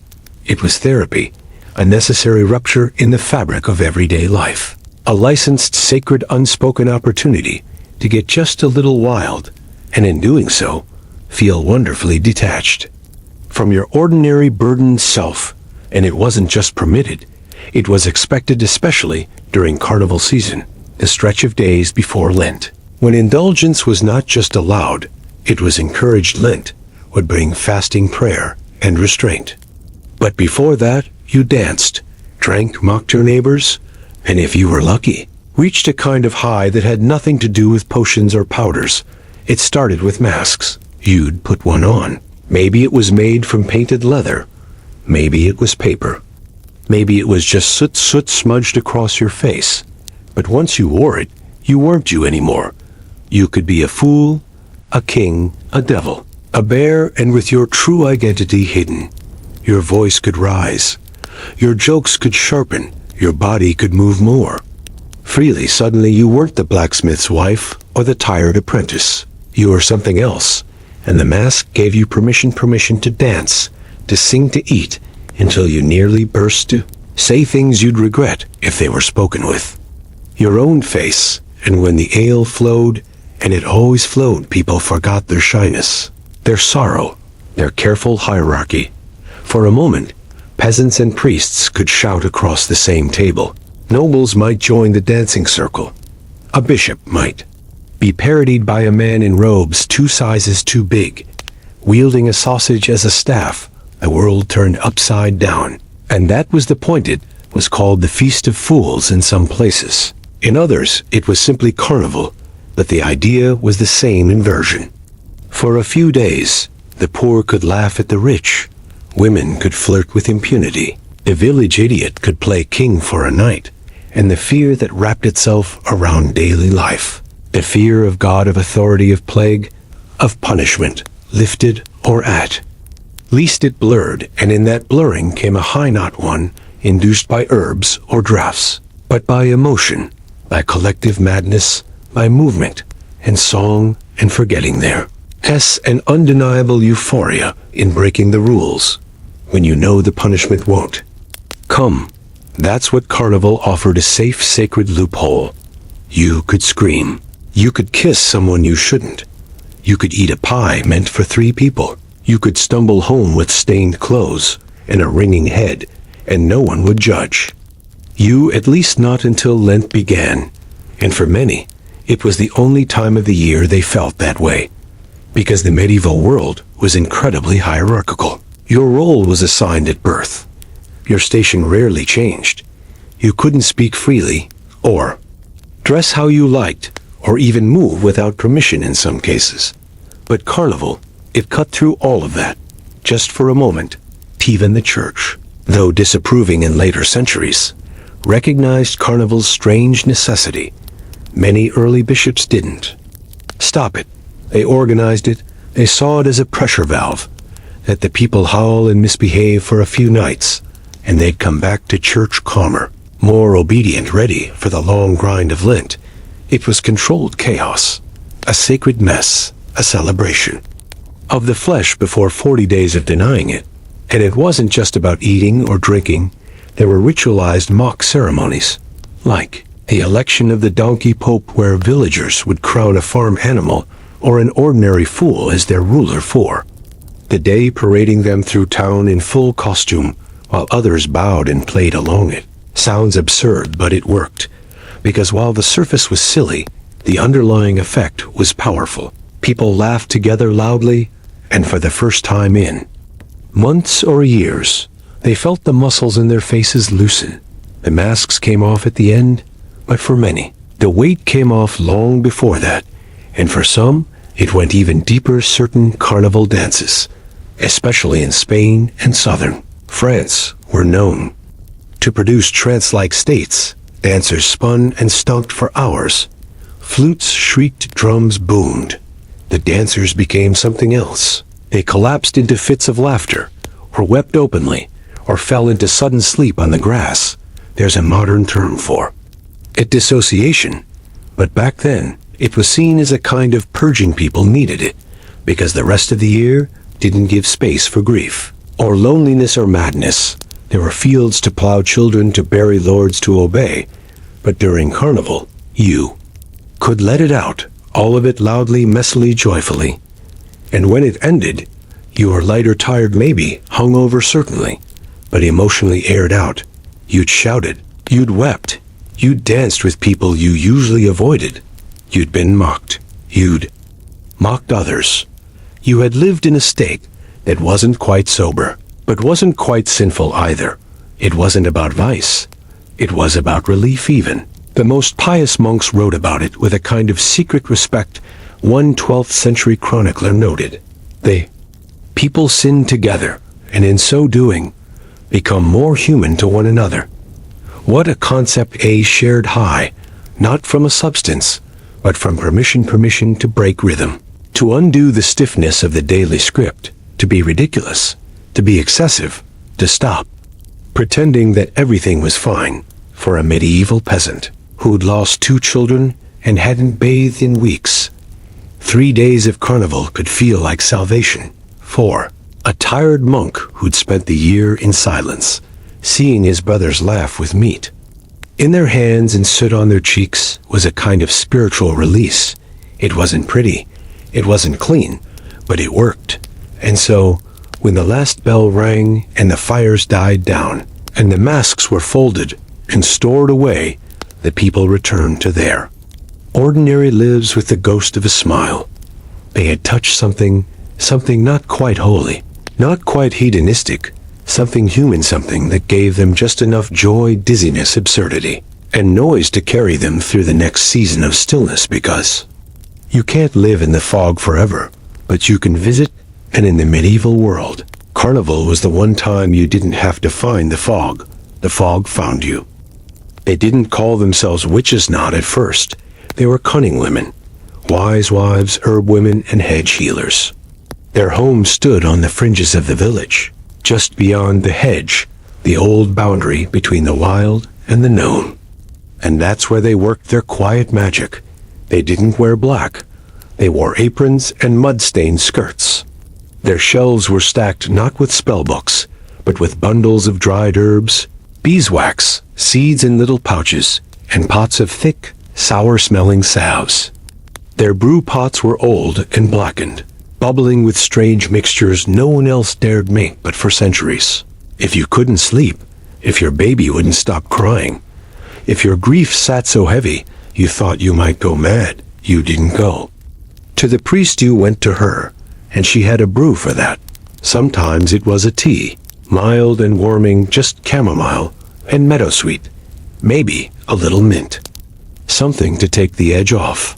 But other times, when your mind was racing or your body ached so badly you couldn't rest, she'd pull out the stronger stuff: mandrake, poppy, henbane, datura. These were not herbs for the faint of heart.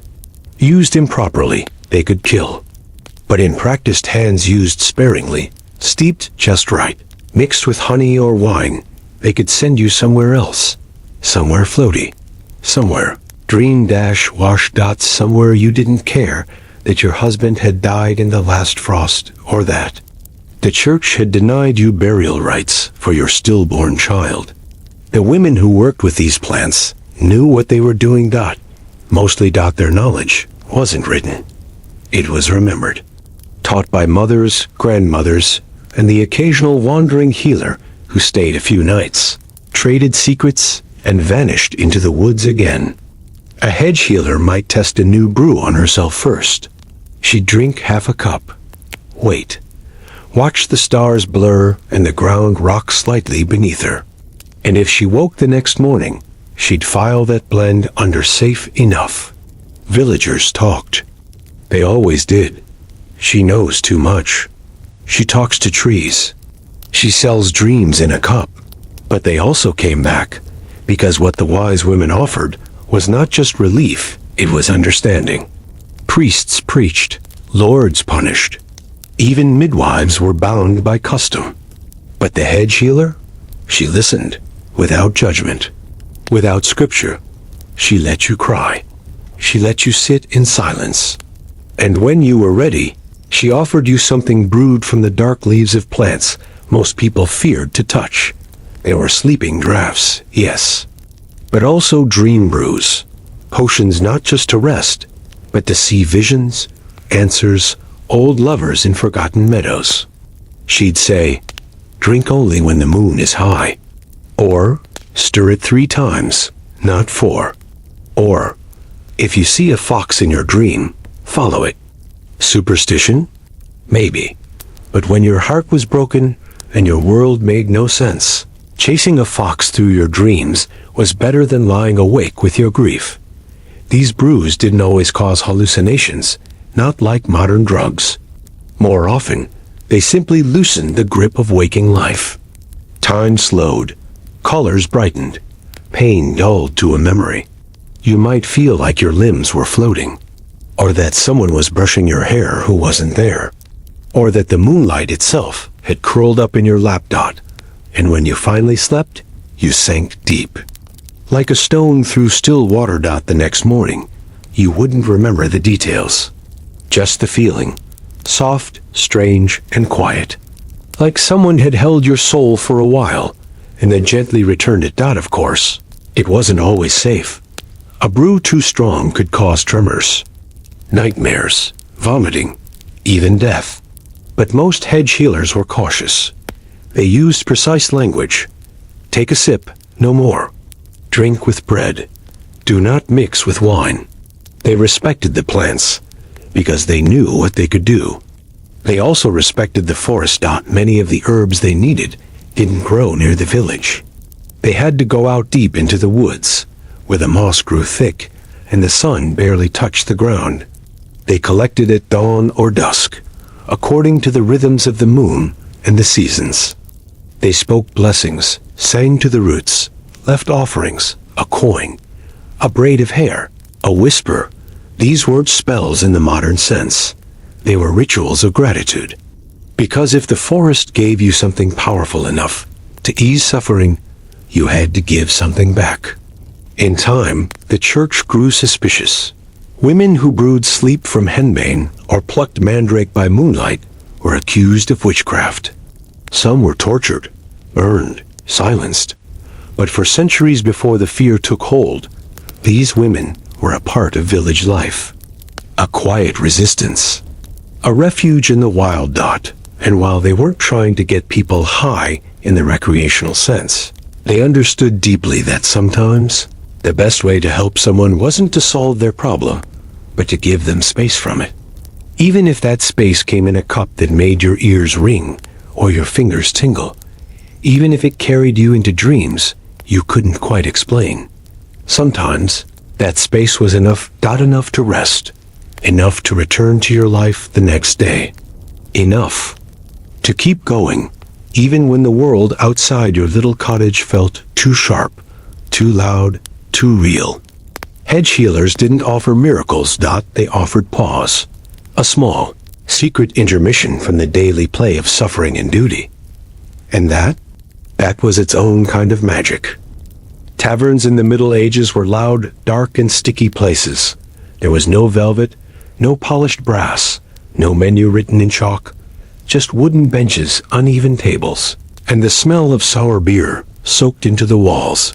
And yet they were essential, not just for thirst, not just for trade or gossip, but for release, because life in the Middle Ages was mostly about restraint. You were told what to eat, what to say, how to dress, where to go, when to pray. But the tavern, that was one of the only places where rules began to fade, and with enough ale, so did everything else. The average medieval drinker didn't think in terms like getting drunk. There wasn't even a universal word for it in every region, but they knew what it felt like: the warmth in the chest, the slow grin, the courage to sing badly, to argue, to flirt, to cry. It started with the fog. The first pint was refreshing, the second calming, the third. That's when the edges began to blur. You leaned forward more than you needed to. You shouted, louder than the conversation required. And soon, everything began to feel just a little funnier, a little looser, a little less real. That was the fog. And it was deliberate. Ale in the Middle Ages wasn't like modern beer. It was thicker, less filtered, sometimes barely fermented, sometimes wildly. So, depending on the batch, it could be closer to porridge or dangerously strong. Add in some herbal blends left over from Groot traditions, and you had a drink that didn't just refresh, it transformed. And for those who lived in sober worlds bound by toil, silence, and submission, that transformation was golden. The tavern didn't require you to explain your pain. It didn't care about your lineage. You could sit beside a blacksmith, a thief, a retired soldier, a failed priest, and no one asked what brought you there. All that mattered was the mug in your hand, and the warmth spreading through your limbs. Taverns, or where the unspeakable got spoken. A farmer could complain about the taxes, a woman could joke bodily about the priest, a bard could sing songs that would get him whipped in church, but paid in bread here, and drink, of course, fueled it all.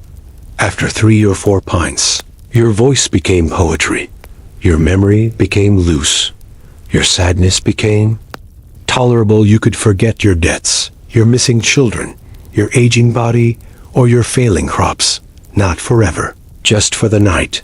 And that was enough, of course. The fog had its dark side. Many who entered it didn't do so for fun, but because they were drowning already, drinking not to laugh, but to disappear. And taverns, for all their warmth and freedom, could turn on you quickly. Too much ale, and your legs betrayed you. Too much wine, and your speech became mush. Too many lost nights, and people began to talk. They'd say, "He's sunk into the cup. She drinks like the devil's mistress. He hasn't seen a sober sunrise in weeks." There were no rehabilitation centers in the Middle Ages, no therapy, no understanding of addiction as we know it. There were just warnings from the church, from neighbors, from your own trembling hands, and sometimes not even those were enough. But for the occasional drinker, someone who made it to the tavern once or twice a week, this was ritual, a way to scrub the soot off your soul. Not with water, but with ale. And it wasn't just men, though most medieval accounts focus on male drinkers.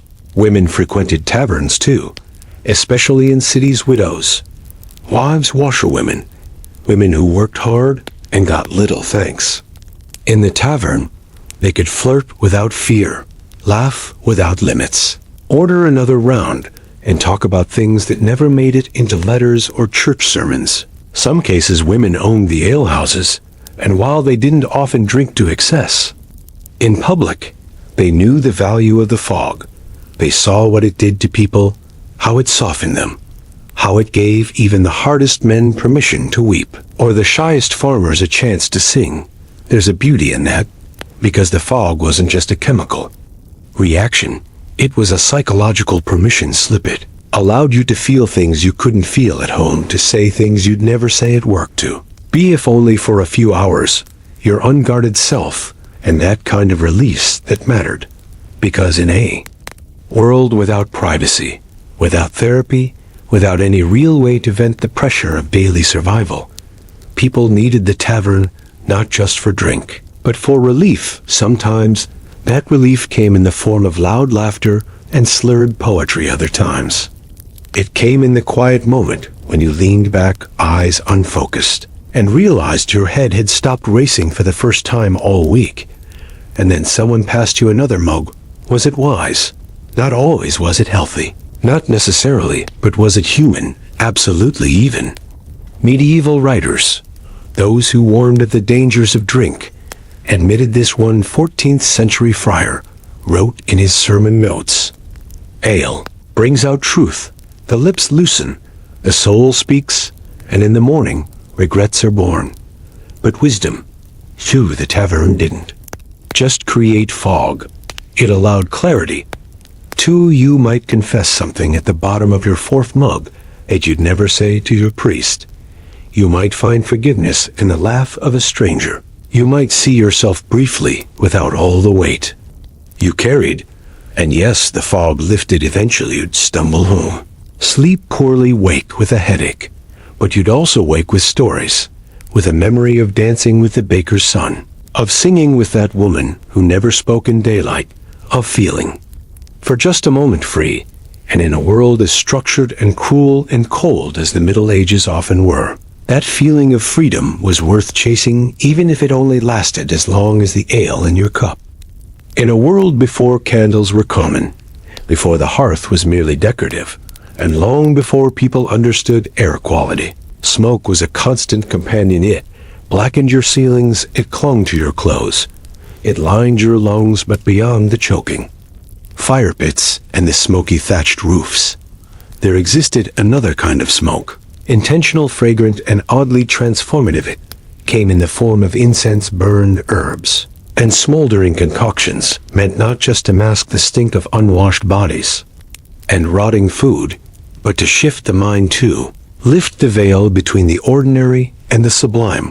Let's begin in the church. Medieval cathedrals were enormous stone structures, echoing with chants, and chilled by drafts.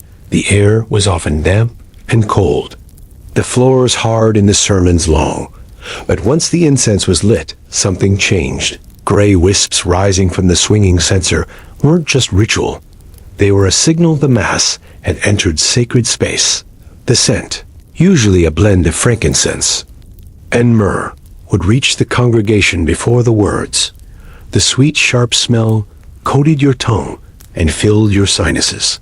It made your eyes water and your breath slow. For a moment, even the rats in the rafters seemed to pause. It was calming and slightly dizzying. This wasn't an accident. Clerics knew that incense could shift perception. It dulled the senses in some ways and heightened others. The repeated chants, the dim candlelight, and the slow rhythm of the swinging thurible all added to the experience. It wasn't a high like ale or mandrake, but it was transporting. Some monks described moments during incense-filled mass where they felt time halt. Their vision blurred, their thoughts went quiet. It wasn't a trance exactly. It was something subtler. A soft veil drawn over the noise of the world. And then there were the homes. Most medieval people couldn't afford imported frankincense, but they had their own versions of aromatic escape: juniper branches, sage bundles, lavender stems, dried rosemary. These herbs were burned not just to purify the air, but to settle the nerves in colder months. A woman might throw a handful of dried thyme and pine needles into the hearth, not for flavor, but for feeling. The room would fill with a sharp, invigorating smoke that lifted the weight of the day just slightly. At night, especially during illness or mourning, mugwort or sweet flag might be burned. These weren't just folk traditions. They were based on generations of observation. Certain herbs calmed children. Others stirred the heart. A few, like burning henbane, even caused hallucinations when inhaled too deeply, of course. Inhaling henbane wasn't common, but it happened especially in moments of desperation. There are accounts, scattered anecdotal, of people locking themselves in smoke huts or small chambers with burning herbs meant to cleanse the spirit. These rituals often caused dizziness, tears, even visions. The participants came out pale, wide-eyed, sometimes laughing, sometimes silent, and always changed then. There was the matter of smoke pipes. Contrary to popular belief, tobacco wasn't widely used in Europe until after the Columbian Exchange, but smoking herbs through hollow reeds or clay pipes existed long before that. People smoked dried leaves of wild lettuce, coltsfoot, hemp, in a few regions marshmallow root, poppy, straw.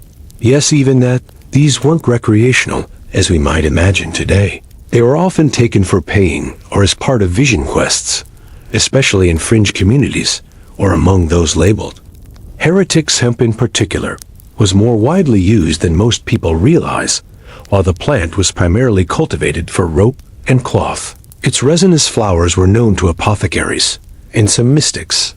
There are cryptic references in herbal texts to laughing herbs and smoke that humbles pride. It's unclear whether these point directly to cannabis, but the descriptions match its effects. Burning hemp flowers in enclosed spaces could cause mild euphoria, followed by deep relaxation or introspection. It wasn't a party drug. It was a soft hammer quieting the noise inside your skull. And like all things in the medieval world, it had a ritual element. You didn't just light it and sit back. You prayed, you meditated, you asked for dreams, you burned a strand of your own hair with the herbs to tie the soul to the smoke. Strange, maybe, but when your world offered few other ways to escape, this was what you had. Even grief had its own smoke at funerals. Some families burned cypress or yew branches, not just for tradition, but for the effect. Yew smoke is bitter, slightly toxic, and deeply pungent. It stings the eyes and hollows out the breath. And in that breathlessness, in that moment of blurred vision and stinging skin, you could forget for a little. While that your brother was gone, or that your child had been buried without a name. That was the power of smoke. It filled the lungs and emptied the mind. Not always safe, not always pleasant, but profound.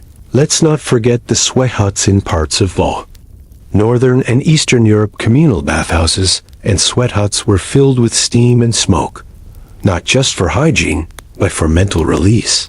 People brought bundles of herbs, pressed them against hot stones, and breathed in the heady air together. Sang, they wept, they told secrets, they fainted. It was as close as medieval life got to group therapy. And when they emerged, naked, red-faced, and reeling, they weren't just clean, they were cleansed, because smoke, in all its forms, didn't just mask odors, it transformed them. It took the scent of death and made it ceremonial. It turned pain into incense. It gave shape to the invisible burdens people carried. For a brief moment, while the herbs hissed and the air shimmered, life became something else. Better, not easier, but quieter. And sometimes that's all people wanted. Not to fly, not to forget, but to sit in the soot-smudged dark, breathe in something that didn't reek of fear or waste, and feel the edge of the world soften to sigh, and know that, even in the roughest of times, there was still a way to shape the air into something kind, something that didn't just fill the lungs, but lifted them. There's a moment after every high chemical, emotional, spiritual, when the world reasserts itself, the fire burns low, the herbs lose their edge, the tavern empties, and the candle gutters. Your mind begins to clear, your body remembers gravity, and the sky, which once looked like it might open for you, slowly closes again. In the Middle Ages, this moment was inevitable, because for every fantasy crafted in incense, smoke, or herb-stained goblets, there was the reality waiting just beyond the threshold.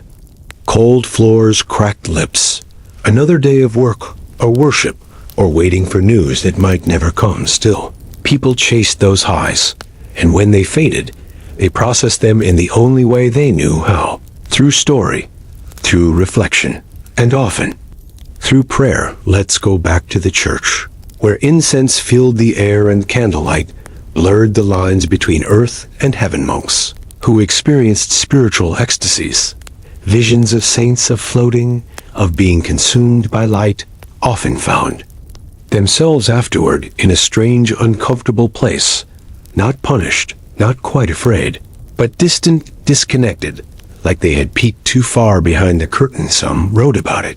Others wept quietly in their cells, because once you felt something greater than yourself, something luminous, it's hard to go back to porridge and silence. And yet, they did. They shaved their heads again. They folded laundry. They cleaned latrines. They sang songs with cracked voices, because even when the sacred touched them, they remained human, and the human condition always returned. It wasn't so different in the villages after a few nights of carnival. Once the makeup was wiped away and the masks tucked into drawers, people walked the same paths back to the fields.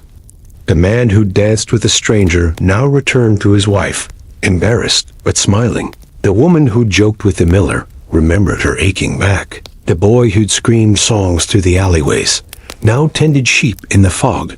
And that was fine. That was the point. These little glimpses of something else, freedom, intoxication, absurdity, beauty, weren't meant to last. They were temporary windows And when they shut, life resumed unevenly, often more lonely than before, but occasionally softer even. A hedge healers knew this. Their brews weren't cures. They were pauses, a moment to lie down, to forget, to loosen the jaw clenched from grief. And when the effect wore off, the pain returned, but sometimes less sharply like it had been. Sanded down during the dream, those who used mandrake or henbane or opium poppy often spoke of the float, that brief sensation just before sleep of being weightless. Some described hearing voices that didn't belong to the living. Others claimed they met God in a meadow, but few tried to repeat the experience too often. Why? Because the high wasn't just rare.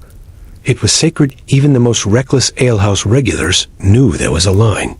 A fifth cup might bring laughter, but a sixth could bring collapse. A seventh might strip you of your name, your memory, your place in the village. Medieval people understood moderation, even when they ignored it, because they had seen what happened when you didn't come down. There were stories of people who wandered into the woods and never came back, of priests who saw angels and refused to speak afterward, of women who drank too deeply from their own potions and began to hear the trees whisper warnings. They weren't always feared, sometimes they were pitied, sometimes they were revered, but they were always changed, and change in a rigid world was dangerous.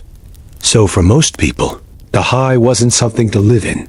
It was something to visit, to let it brush against you like the wings of a passing dream, and then return to chores, to children, to the dull ache in your knees, to the smell of soup that would never be enough, because even when they wanted to float, medieval people knew the ground would always call them back. That's what makes their pursuit of escape so moving. They weren't chasing hedonism. They weren't lost in luxury. They were just trying, with what little they had, to carve out space for something lighter than survival, a moment of giddiness, a bit of bliss, a laugh that broke the silence, a cup of something that made the tears fall slower, a night without nightmares.